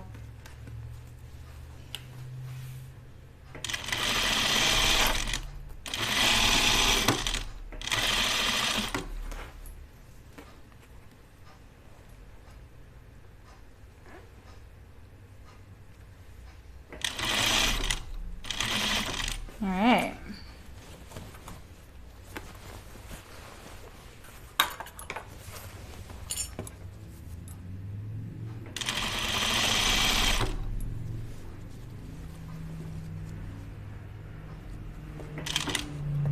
There's my notch. Probably that's where you either here or here is probably where the zipper ends. I'm only going to do it this long because well, you know, I could cut the zipper. I've done that before. I did it last time, right? I just put a little piece of binding across the bottom of it so that the zipper wasn't scratching me in the back. I'm just going to go down there all the way because I don't need that much zipper and you need a little bit hanging off, but I don't want all of it hanging off. That's extra, you know?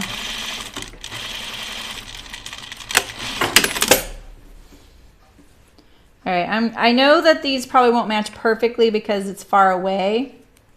Oh, that one looks like it got pushed too. But I'm gonna check it anyway for any glaring things. This dress is getting heavy. Brooke, do you remember the content of the Brussels linen?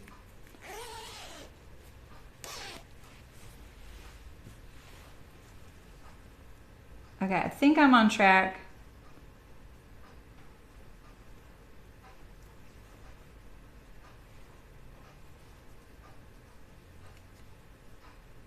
I really want the V to match in the back.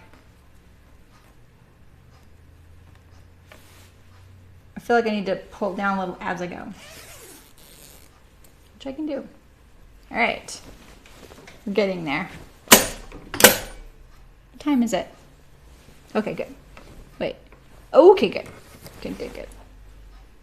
All right, so let's do the tricky bit, the part that I'm not very good at. I think I'm making all of it look like a struggle today, though.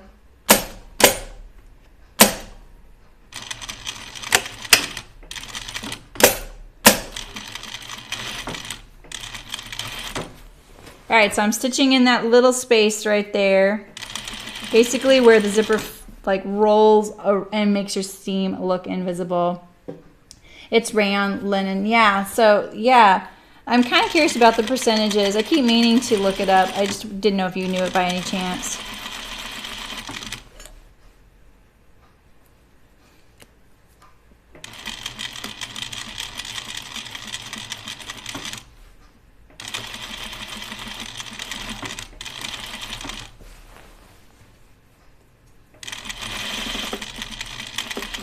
Oh, that's too close. I heard it. I heard it right there.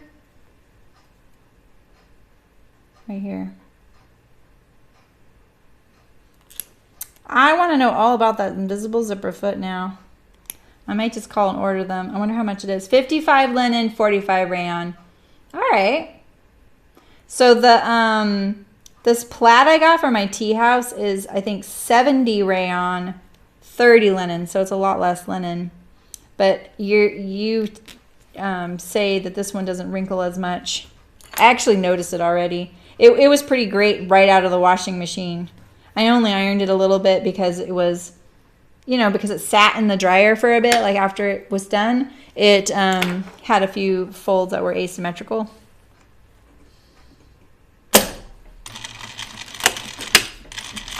Dang it, stop doing that. This is such a struggle with this foot. Aren't you glad, Dina, that you got the invisible zipper foot? I'm selling you on it now, aren't I? That's so interesting that they make one to me, because they must be catering more to home sewers. I mean, I know they do this in the fashion industry too, but a lot of places make their own feet. So you can go to somewhere called Tennessee Attachment, and you can say, hey, I want a foot that does this, and they will build you a foot that does it. But it's like $350. That's awesome, Brooke. Yay. All right, let's see how it looks. Let's see how it looks.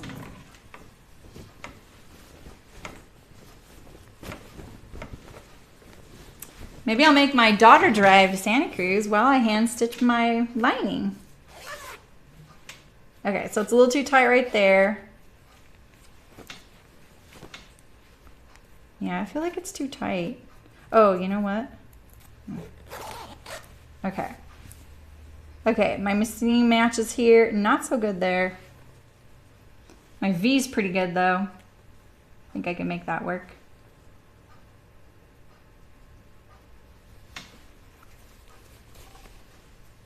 I think I could fix that. This right here, it's nice there. Okay. Oh, now it's going. Okay. I'm breaking it in.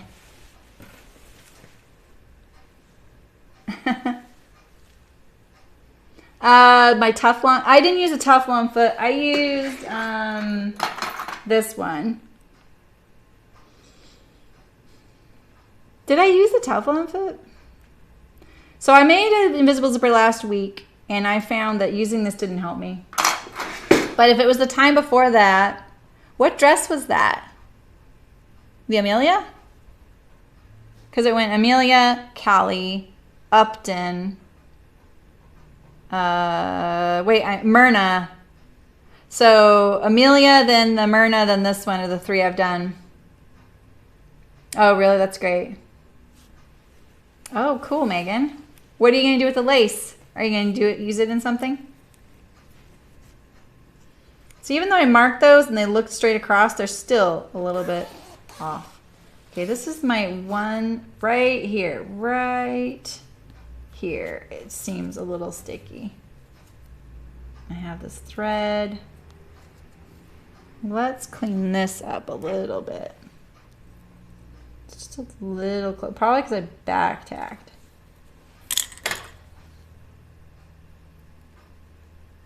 This dress is va-va-voom, man. Oh, I see what it is. It's through the, this is the one I took out. Yeah, that's it right there. It was a little bit through the teeth. You know, it's a really, to me, amazing that they can design these teeth. Sometimes that, yeah, right, Brooke? That's what I was thinking. Oh, cool, Megan. That's cool.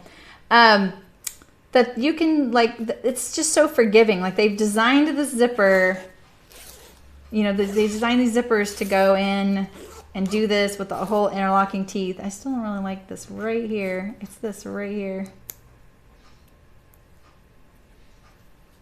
Yeah, I'm going to take this out right here. Why not? I'm almost done.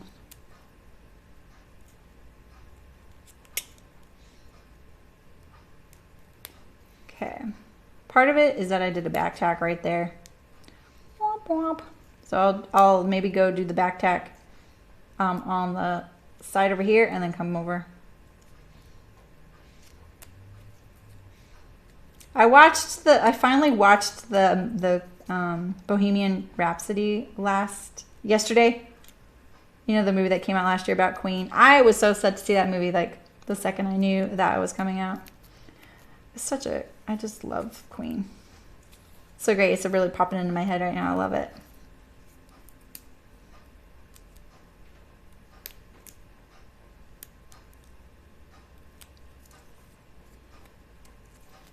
Is it a little bright for the camera, though? The red? All right. Let's flip it over, see right here. This has probably been a good place to take that out.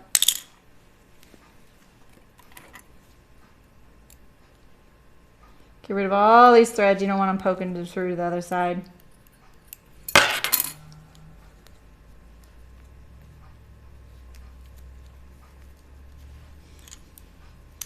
Okay.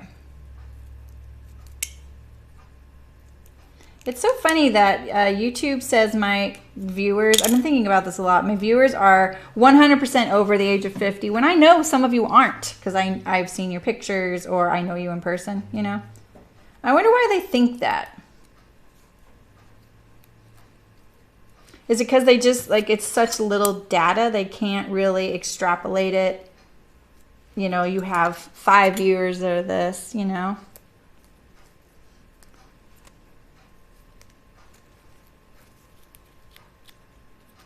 All right, I just really want to get rid of all those little threads and clean this up a little bit.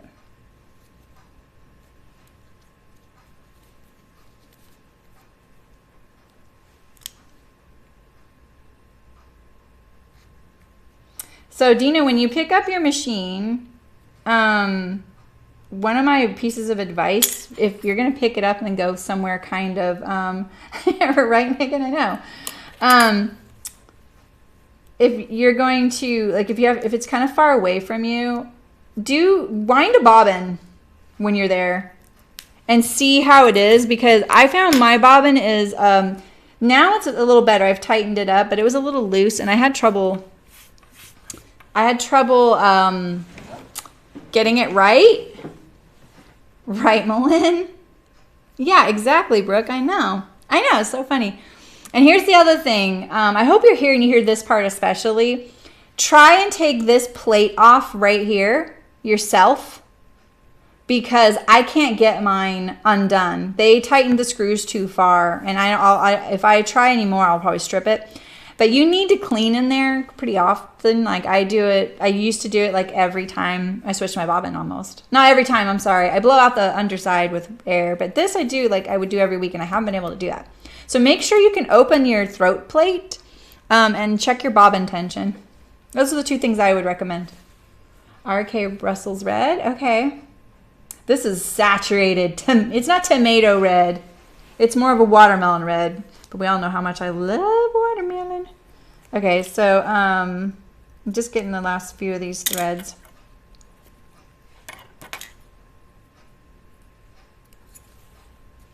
Okay, let's put that back on now. So I'm going to do my back tack over. I'm going to do it like way up here and then wind my way down here. Join back up with that seam.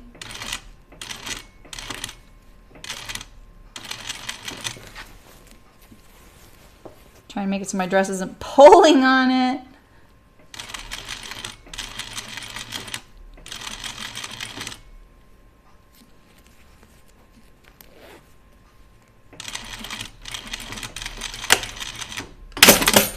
shouldn't have backtacked there, but I think I'm far enough away.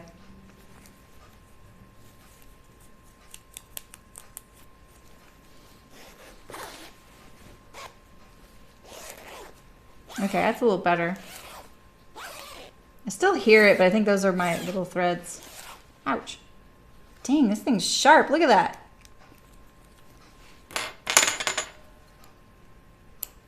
Thought it was a pin. Okay. So now let's do the bottom. And you can see my stitches are a little bit off from each other, so I need to even that up. Oh, they might not be uneven where it's actually against the zipper. So let's see. Let's see. A weird watermelon breakfast. What do you mean weird? There's nothing weird about watermelon.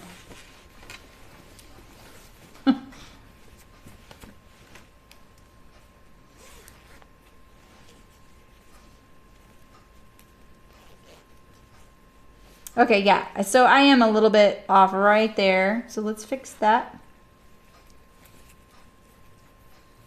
And then we are pretty much there.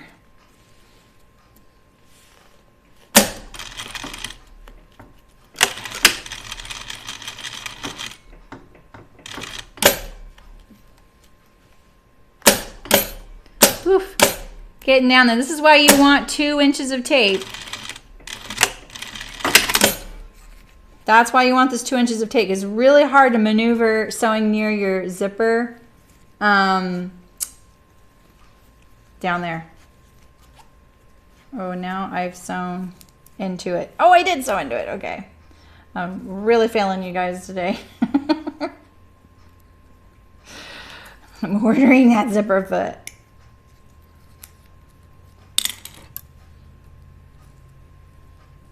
I need the invisible zipper foot video for an industrial machine. Or maybe I just need to figure it out and make one, right?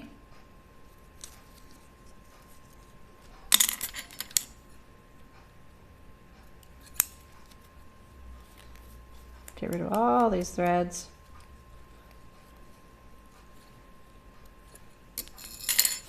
That tension looks suspicious. Let's see here. Yeah, I'm still off. I didn't correct it at all because I just took out what I did. All right, let's get it.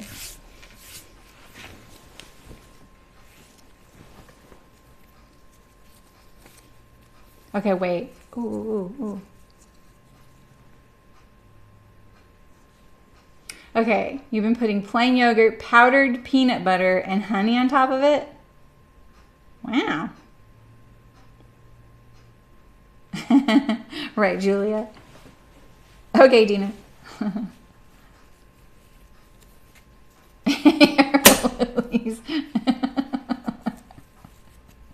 I've never had powdered peanut butter. I have plain yogurt every day, but it's definitely not for everybody. In fact, I had a dream last night that I was giving breakfast to somebody and they were like looking for an idea for a breakfast. And I was like, oh, you should try mine. Brooke knows about my breakfast because she's traveled with me a lot and I bring it everywhere I go. And they were like, oh no, they tried it and they were like, not the plain yogurt. I don't like yogurt in general, but I eat it every day. And I've gotten really used to it.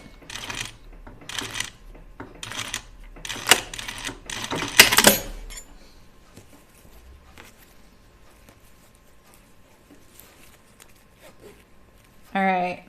Now I'm 1 stitch past it. Let's get rid of this thread right here. Could really stay here doing this little back and forth thing. Regular, natural, unsweetened peanut butter. Oh, yeah. A fruit blob of peanut butter, watermelon margarita. I guess I've never really heard of powdered peanut butter? It does sound a little suspicious to me.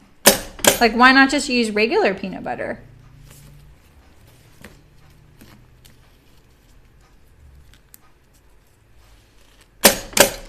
I feel like it would be like risky. Oh my gosh, what? I can't, my surging is catching on my feed dogs right here. This is what happens when I start, like, when things start going wrong, they start really going wrong. Yeah, really? Exactly. I really need to do that. I'm going to do it from up here. This is why you do it from the right side.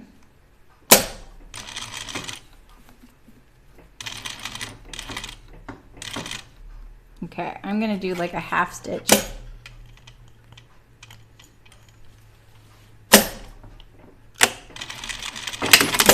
I'm calling it good. That's all the monkeying I'm doing with this. Eventually I just have to move on. Now my dress is all like flipped every which way.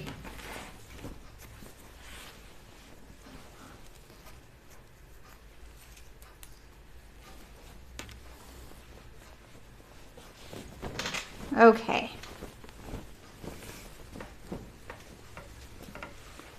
Okay, here's my dress. I got it. Okay, it's pretty good. So now you do this bottom thing, this bottom seam here. And if you were using your invisible zipper foot, you're going to switch to your regular one now. It is less fat. Oh, interesting. It has a fraction of the calories. Oh my God. Okay, now you're talking. Because that's my problem. Like with my granola, I put whole almonds in it, you know, and it's like one almond is 50 calories. But all I want is the almonds, you know. But I am using non-fat plain yogurt, so that helps. Okay, so you're going to go up a little bit past where your zipper stopped. I think I just did that right. You're going to pull your zipper out of the way. And if you have your zipper foot right now, you could use it for a little bit, and then when you get underneath, then switch to your regular foot. I don't have that. I could have done my other one though. My other foot would have worked for just that little bit right there. And the center back seam is still on a 1/2 inch seam allowance because that was in the errata note.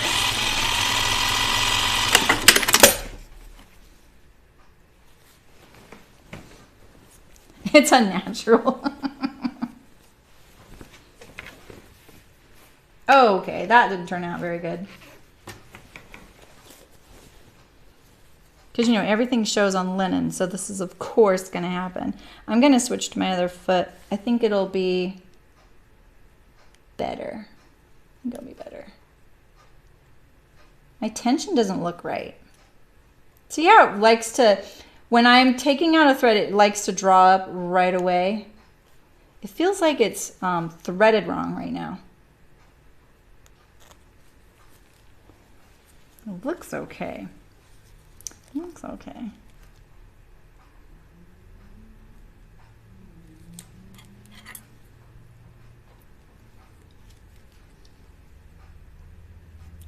Oh, let's see here.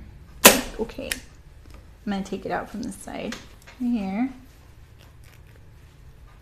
I'm just going to take out a few stitches right here. And I'm going to do the right thing and switch to my zipper foot.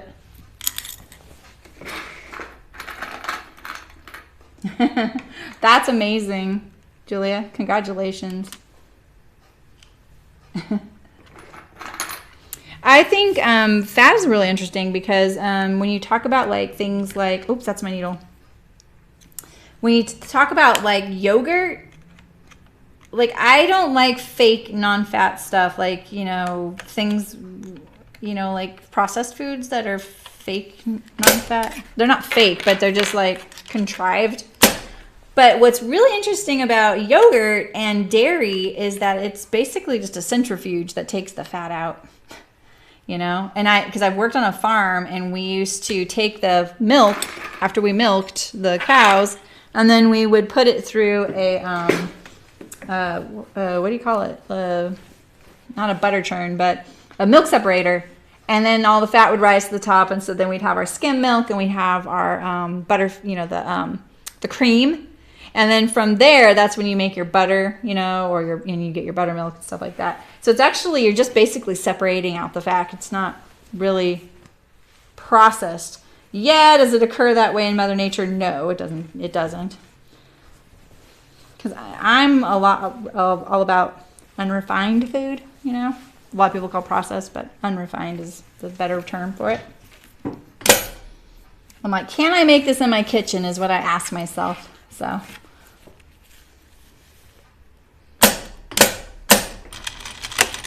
And, you know, it's not to say I don't eat refined food, because I eat ice cream, which has sugar in it. I eat black licorice, all kinds of stuff.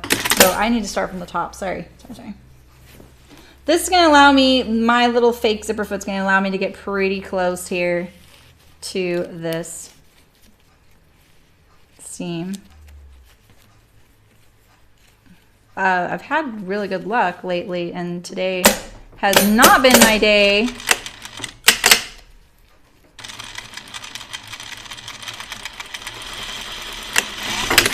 And maybe a good ironing would sort all this out.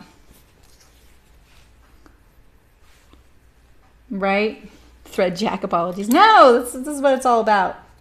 I mean, when you're not going to talk about sizing and food and clothes, like they all go together. You know? I'm obviously really enjoying the discussion centering around sizing right now, and they all heard me rant on Thursday about it. Because I'm just like really puzzled by why the companies are saying it's hard. Look at that. Not bad, huh? There's my zipper. The bottom is down here. Okay. Yeah, right? Weakness for chocolate. I like putting cacao nibs on my ice cream sometimes because I like the crunch. But I'm not a huge chocoholic either. My thing is ice cream. All right, so I'm going to hand sew my lining. I know, it's crazy.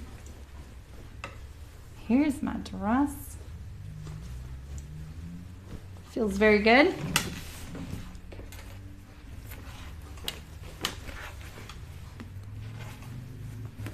Waist seam could match a little better. I'm not going to monkey with it. Let me pop this in the serger for the hem. I'll hem it when we're done. You can call me Surly. No. My fun fact, my name autocorrects to Smarmy in Word. Oh, that's great, Louise. I love Pilates. I don't do it anymore. Like, I kind of do. I do a few of the exercises, but I was really into it right before I had my daughter. I am going to hand sew my lining. Let me serge my hem here. I'm just right here. Let me see if I can move the camera a little bit. There's my serger. I should stream my hand sewing. I could do a little bit with you guys. I could do a little bit.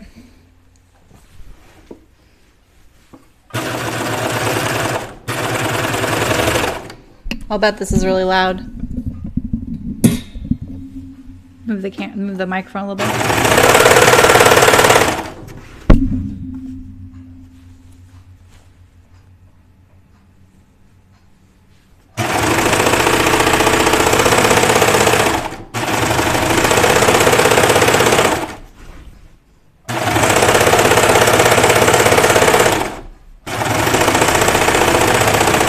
So there's that back that I had to cut off because I cut my center backs too long. This table vibrates. That's what you're hearing. Because this is my sewing machine cabinet, and this is like the door that flips up and covers the sewing machine. And I have it on the edge here, so it vibrates a little bit. It's not very supported. I don't know what that.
Here we go. Is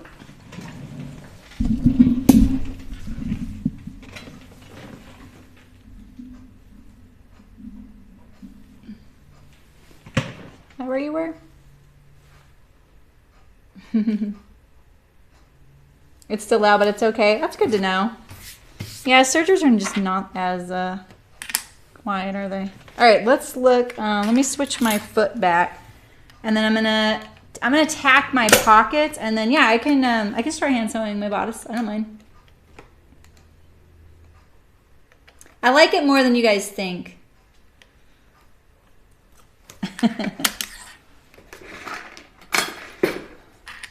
They are your ass. That's what I was going to say. Rabbits are just so funny. I used to have a show bunny. It was my daughter's. But let's be honest, he took care of it, you know. She was hilarious.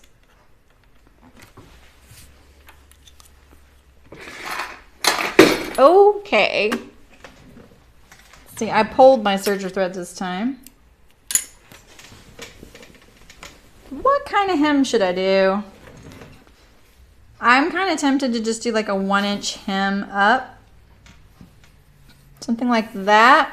I may need to do the whole, you know, tucking thing. But would you rather me hand sew my bodice? Because I can do that. I might decide my hem length later. It was an English spot. Have you ever seen them? They're really interesting looking. They have these really amazing markings on them. And they can be trained as agility rabbits. They're super high energy. They're not couch potatoes.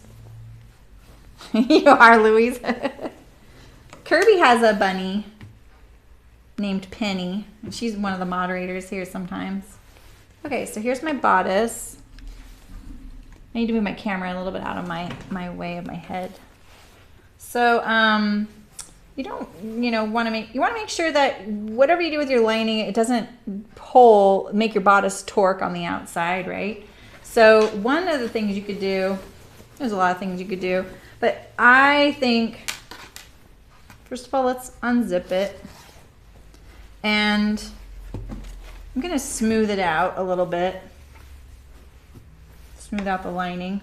Because you could just line it up where it's at, you know, like, okay, side seam to side seam, and there's the waist seam, right? But what if any bit of it was sewn a little bit out of, like, not the correct seam allowance? Then you might have some troubles with the torquing, you know?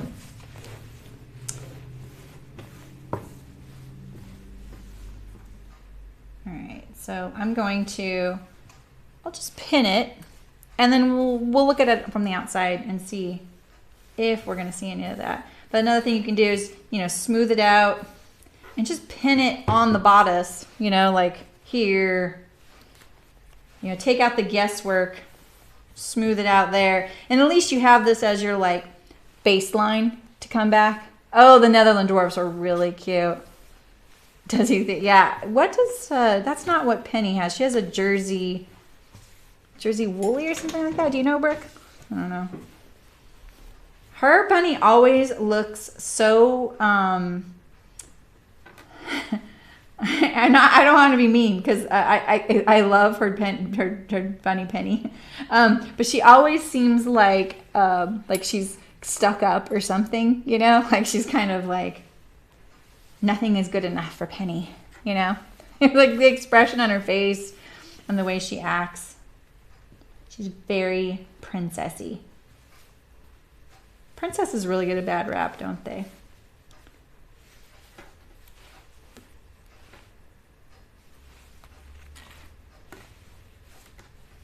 All right.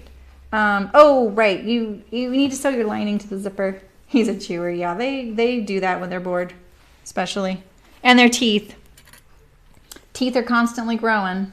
They need to chew on things so that their teeth don't get too big. So when you sew, I'm pretty sure this is how you do this. You fold back I'm pretty sure this is how she says in the directions. I know how to do it, but Diva, yeah, that's a good term for it. you're going to turn it back on itself like this. I'm just going to pull my zipper tape like this out of the way. Can line it up. And then you don't have to hand sew the center back zipper. But let's get this fold at the top correct. Let's see. This might be a good spot. Let's try it. I'm going to try and encase my serging so that it doesn't show. Typically, you have when you have lined seams, they are not overlocked. They don't need to be. But with fabric, some fabrics, it is nice to use overlock as a way to stabilize. Especially if you're not going to come back to your project for a while. All right, let's see how this looks. Let's kind of wung it. So now this is clean finished right there.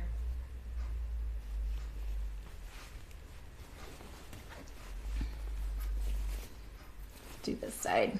And then we just need to sew our waist seam. They are, Julia? That's awesome. I'm going to Hearts Fabric this weekend or early week. So I'm saving my shopping for then. I've never been there.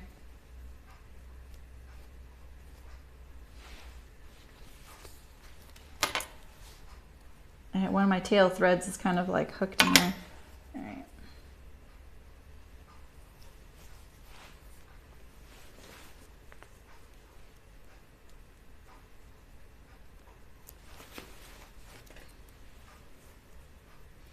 What's the 38 mean?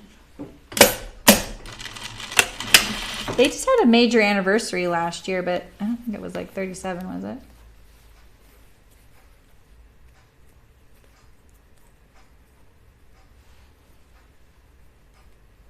So this one turns up a little less than the other side did. I would much rather be sewing this from my lining side.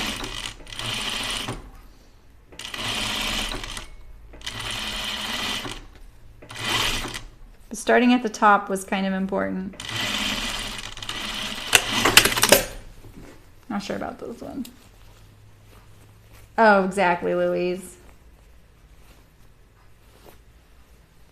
Oh, that looks pretty good. Let's put this little thread right here. See why I'm always trimming my threads? All right, now we're back on track. So we already have most of our bodice finished right there.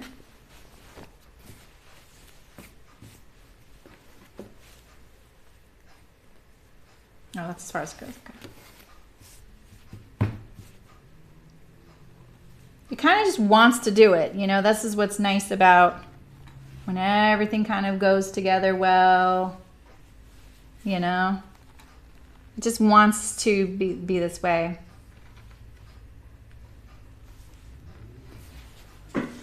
Wait, what bed? Heated bed. How is the bed heated? Microwave like a weedy bag. Oh, really? You might warm his little bed up. They're so fragile, bunnies. That was the one thing that was kind of tough. It got so hot where we live. It gets so hot where we live. When we would go on vacation, we would move her indoors and our house would smell like a barn when we got home. We have the best pet sitter and he took good care of her always and spoiled all my pets, honestly. To the point where I'm like, would you please stop feeding them wet food when we're gone? Oh, okay. It's just maybe it's an end of Me Made May. A lot of companies are having end of Me Made May sales. In fact, a lot of pattern companies right now, you guys, are having sales. So check them out. And then someone mentioned, I think it was Indie Sew is having a sale, and they sell all kinds of pattern company patterns. So it could be over by now. I don't know.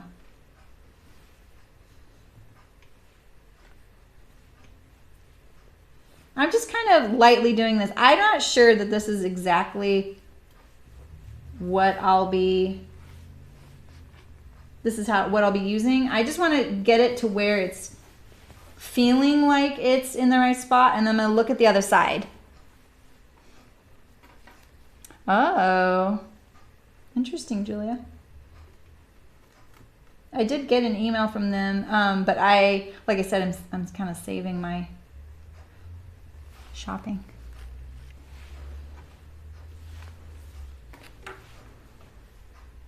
This one isn't lining up as well as the others. I noticed it when I put it together. Get rid of these threads. At least it's the lining that's white. This is a thread, this is linen. All right, let's see how it looks.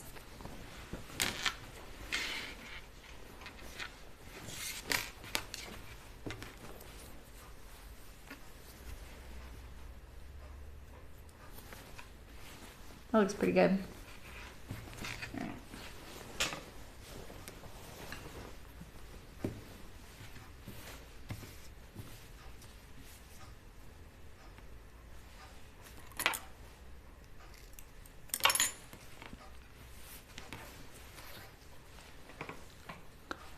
White or red thread? I'm gonna do white. Oh yeah. Yeah. Exactly. Like they're like, okay, sale through the end of the month. And I was like, ooh, I'm like, oh, that's tomorrow. I can't make a decision. I don't really like, I have like one needle on here and it's so freaking tiny. I'm gonna see if I have a better one.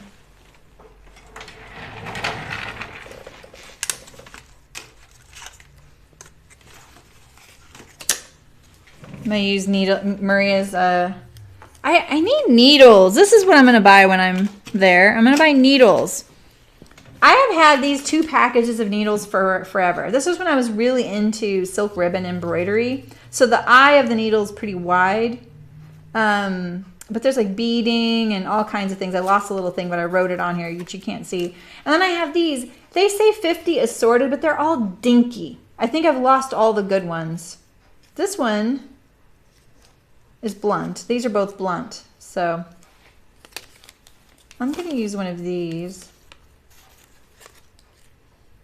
Ooh, I'm going to use one of these long ones. There's a whole science with needles. I obviously am not subscribing to it.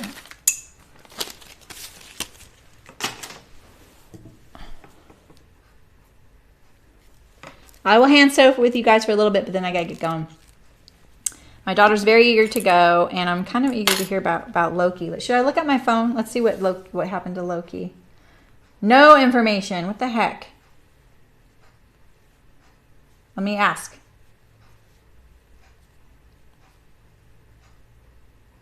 Okay. Remind me to check again. Yeah, exactly, Louise, right? I mean, if I were to go into the store, it'd be a different thing, you know. Let's see. I was about to sew this my usual way, which is 2 strands of thread, but that's a little overkill. But this is a really good way to do this. I learned this from cross stitchers, gals who own a cross stitch pattern company. And what they do is they thread the 2 cut ends through the eye of their needle, and so then they have, you know, like this, right? And then when they go to start their stitching, they can just loop through this and then secure the whole thing like a little slip knot. You know, it's kind of nice. See ya, Julia. You're fired up. Totally know what that's like. Ciao. Hasta la vista. I was about to say hasta mañana, iguana, but I'm not going to see you tomorrow. Hasta la semana, iguana. Iguana. I can't even say it all. Brooke's like, oh my God. Hasta la semana, iguana. Am I close, Brooke?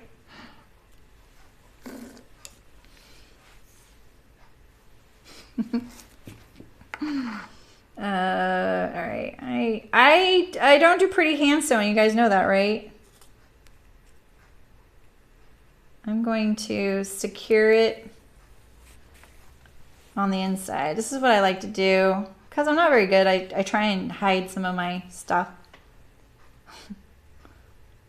I don't usually tie a knot for something like this though. I just do a few loops in there to secure it. I don't do the first one tight, and then now I'll do this one kind of tight. And that's how I do it. I don't tie it.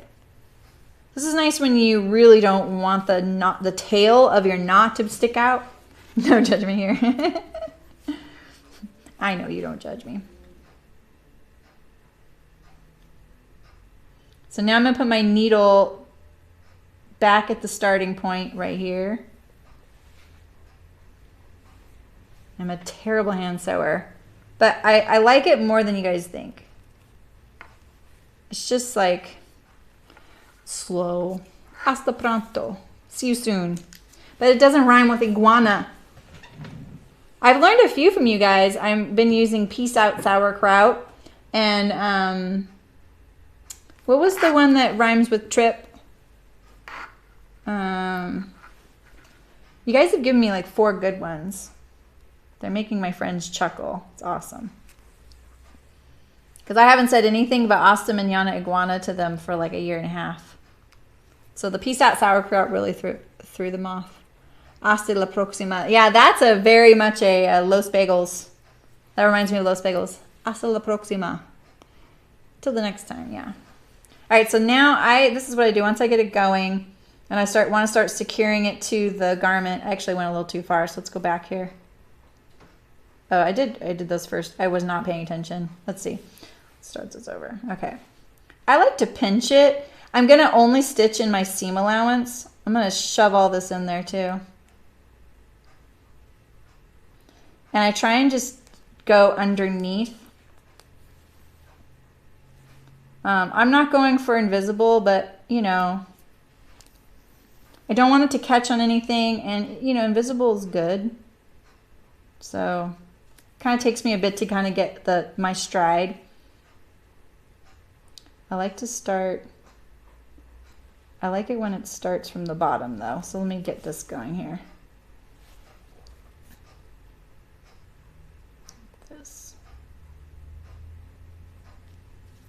When I worked in a building where there were a lot of Hmong women, there was a Hmong community that was brilliant in hand stitching. They do lots of really amazing stuff. And this community of women, it could have been anybody, but it just happened that all these women were Hmong. And they would do stuff like this for this one company. And I learned so much watching them and how they started and stopped things. When they sewed a button on, they would put like 6 strands of thread through the needle and then just go through twice. And it was really fast. When I started thinking about it, I was like, well, I guess that is the same amount of strands, you know?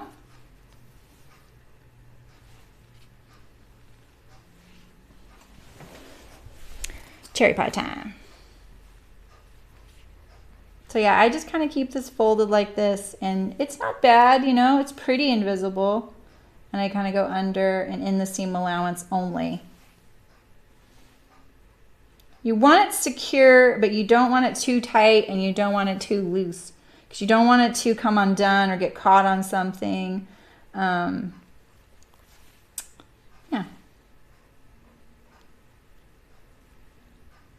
Not bad, right? You guys thought I was going to suck. I mean, I'm not that great, but it's going better than the invisible zipper did. I'll say that.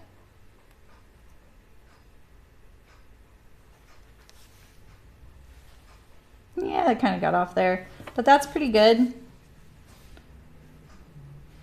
Yeah. Yeah, right, Brooke? I know. It's so great. And on a sweater, you really do want it to be pretty, you know, secure. But yeah, it helps. I'm kind of back to sewing all my buttons on by hand.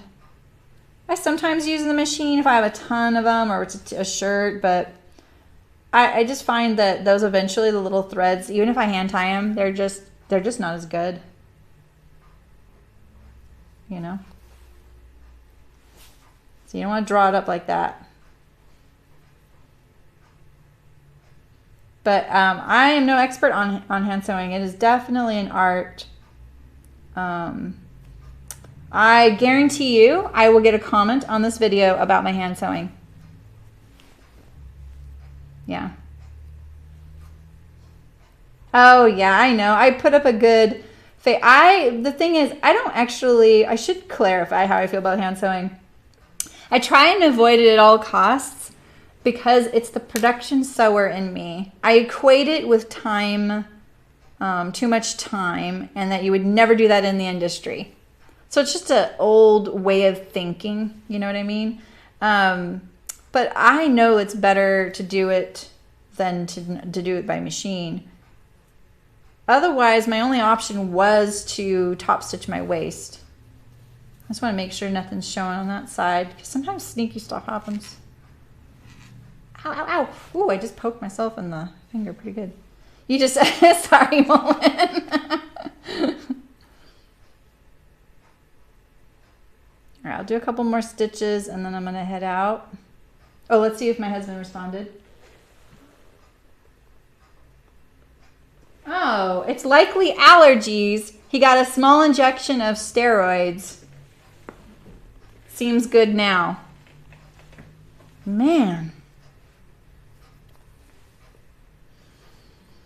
Tell ya. Okay, I'm gonna leave it here. Look at this. Oh, and I can use my little thing Maria gave me. See, it's like a little magnet for your needle. See, it says, I solemnly swear that I am up to no good. You're fine, Malin. Just hand tie the ends, you know, leave the ends, and then I pulled the ends to the back and then I hand tie them. They're fine. Yeah, exactly. Yay, Malin! Congratulations! I can't wait to see it. I'm proud. Yay! Okay, so next week we're doing the tea house dress. Tea house dress. I'll do that in the car today. This is my fabric. Ooh, it's gonna do some crazy things on the camera. Sorry, guys. I'm gonna do the bias right here. So I'm home late Tuesday night, I think, and then I'm going to cut it hopefully on Wednesday. Thank you. Yeah, I can't wait to see what I get there too. I'm going to get some needles though, that's for sure. And I mean, I don't know what else. What else should I get, you guys? What are the, maybe if they have an accordion gizmo for marking buttons, I might get one of those. That sounds kind of fun to have. And then I'll look for fabrics. And check out my website in that tab with the videos, and let me know what you guys think and what information looks good or how it should be rearranged. If you have an opinion, I would appreciate it. And let's see. Oh, good, Dina. I'm glad. Good luck with your machine, Dina. I can't wait to hear about it. Whoop, whoop. Wop, whoop. I'm going to check out peanut butter, dried peanut butter now. My daughter would love that. We have usually 3 things of peanut butter going at a time, usually because I like the unsweetened stuff, and she does too, but when she uses it for baking, she likes the sweetened one, which I don't. I like the unsweetened one for baking. We differ on that. She's starting to come around though. She's starting to realize my peanut butter cookies taste like more peanut buttery. But then she has another canister because even if she uses a clean spoon and scoops in there and gives it to the dog and never puts that spoon back in there, it's a dog peanut butter. Like it's tainted. Even though nothing has ever gone back in. It's just a thing. Yeah. You haven't used it yet? Okay. Yeah, so I'm a little nervous about going there because, you know, I'm going to introduce myself and stuff. But so wish me luck. But I got my new business cards. You guys all saw them. And I'm pretty excited about those. And I'm excited. It'll be fun. Is it really, Blythe and Bonnie? Nice. Yeah, I've always looked at those and I'm like, I don't do that enough. But now I'm like, this sounds like I want one of these. Don't turn your nose up on powdered PB. Okay. Sounds kind of like it would be good on ice cream. I'm usually a diehard like ice cream fan. I'm not a big fan of frozen yogurt, but lately frozen yogurt has been sounding good. And Cricket is all about running to the store and getting me some. So because she's like, I'm going to go to the frozen yogurt place and do you want anything? I'm always like, no. But the other day I got something and I was like, oh, this is pretty good. But I could see that would be really good on there. Okay, well, thanks for coming. Sorry I suck at invisible zippers, but you know what? We're all learning here together. I'm down for that. And I'll get it, one of these. You have one of those too. Thanks, Louise. Let's see, what else?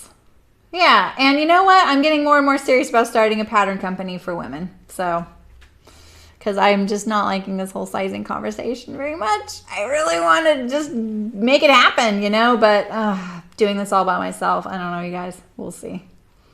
I got to finish the chicken boot stuff. I need a graphic artist. I need to ask someone that I heard does it, so. You're welcome, Brooke. Thanks for coming. I'm glad you guys are here. Have a fantastic weekend.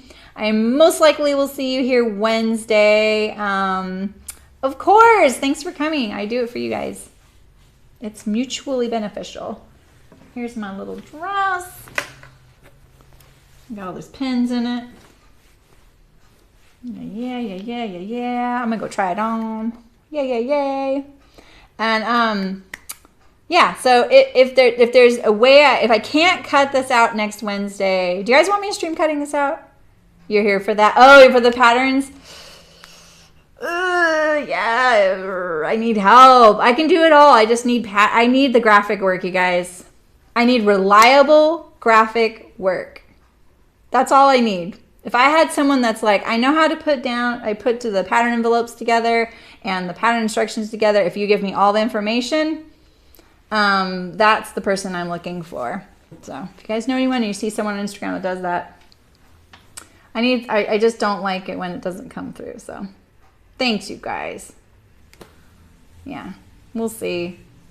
It is my expertise after all. Better put my money where my mouth is, right? We'll see. Yeah, anyway. Yeah, so I will most likely stream cutting it. You can find me a reliable You really think so, Brooke? Please help me. I'm serious. I will do the videos. I'll do all the instructions. I will photograph all the steps. I will do all of that. Yeah, but I've gone through three graphic artists in the last year, and all of them are like, yeah, I promise I'm going to pull through. And then something happens and they don't. And I'm not asking them for free. I'll pay, you know. So it just has made me hesitant to commit to doing anything. And I don't want, you know me, Brooke, I do not go for, let's just chip away at this and take 3 years to do it. I am like, here's my timeline. Let's do this, yo. You know, that is more my style. And I just feel like I have a lot to bring to that. You could totally be my pattern testers. I know Rachel from Oak Blue Designs keeps asking me too. She said she'd test my Oak Blue, right? Not Amelia and Rachel, but another Rachel. Yeah, so yeah, I think it would actually be fun to have customer submitted designs that people vote on, and then we make them. Okay, Brooke, please. Yeah. Yeah, like my chicken boot stuff could be done in like for me, on my part, I could do it in like a month. I just need all the graphic work done. Yeah, that's what I need, Brooke. People tell me they're full-time professionals. I'm not kidding. I'm not hiring people doing it on the side. I've been hiring supposedly people, you know. The last gal's awesome. She had a family thing come up, which is totally understandable. I understand that. And she's getting married, so she's busy. So what would be fun? I hate the delay. I'm into it. I'm into it. Oh, yeah, the like customer submitted designs. Yeah, I don't see why that's a problem. Like for me, I just want to show like this is my rant that I had last time. This whole thing of like, we don't have time to make all these sizes. I'm like, okay, I want to understand what it is, why it's so hard. I understand it's hard. I know. But the thing is, like, making a block, if you have to make the block and then grade it into size and have it pattern tested, that's not a 2-year thing. Maybe to do all of your designs, maybe, because you want to continue to release new designs. I understand that. I don't want to disparage anyone's ability or expertise or whatever, you know. Oh, the custom designs, yeah. Yeah, so, but the thing is, like, if you are grading, it is like $9 to $15 per size, and you have a subcontractor do it. You hand them your grade rule, they grade it, it's done. So you create the block, you have someone grade it, you have it pattern tested. All of the graphic work is all there. Sewing steps are the same. It's all there. All you have to do is say, now this is, you know, 0 to 26. So I totally feel like saying all that is, I'm poking the bear big time, because I know there's unforeseen things. I know the timeline. I know the struggle. But if you have pattern drafters on staff, they're capable. That's not the hard part. So what is it? Is it finding the fit models? Is it finding all the pattern testers? Maybe that's what it is. I don't know. I want to know. I want to understand it. I keep trying to ask people. I'm like curious. I'm like, so what is it? Like, I'm a problem solver. I'm not trying to insult people. I want to know so I can figure out, like, understand the solution. And I think people want to understand why. And if you explain it, then they would be like, oh, okay, cool. Now we understand why this is so hard and it takes so long. Just doing a block and grading, if you have pattern drafters, that's what they do. That's all they do. That's all they're supposed to do. I used to do 80 patterns every 3 months, so I don't understand what it is. So, but this is my rant. And I gotta be careful, because I'm not trying to insult anybody. I just want to understand what it is. Okay, I gotta go. Have a great weekend. I'll leave you on my my slightly negative note there. I'm sorry. Oh, anyway. So find me a graphic artist and we'll get this done. That's all you have to do. That's your homework. Love you guys. Have a great weekend. See you next Wednesday, hopefully. And we'll be cutting out that tea house, sewing our last dress. And then June, we're going to do lots of pattern drafting streams. So, bye guys. Talk to you later.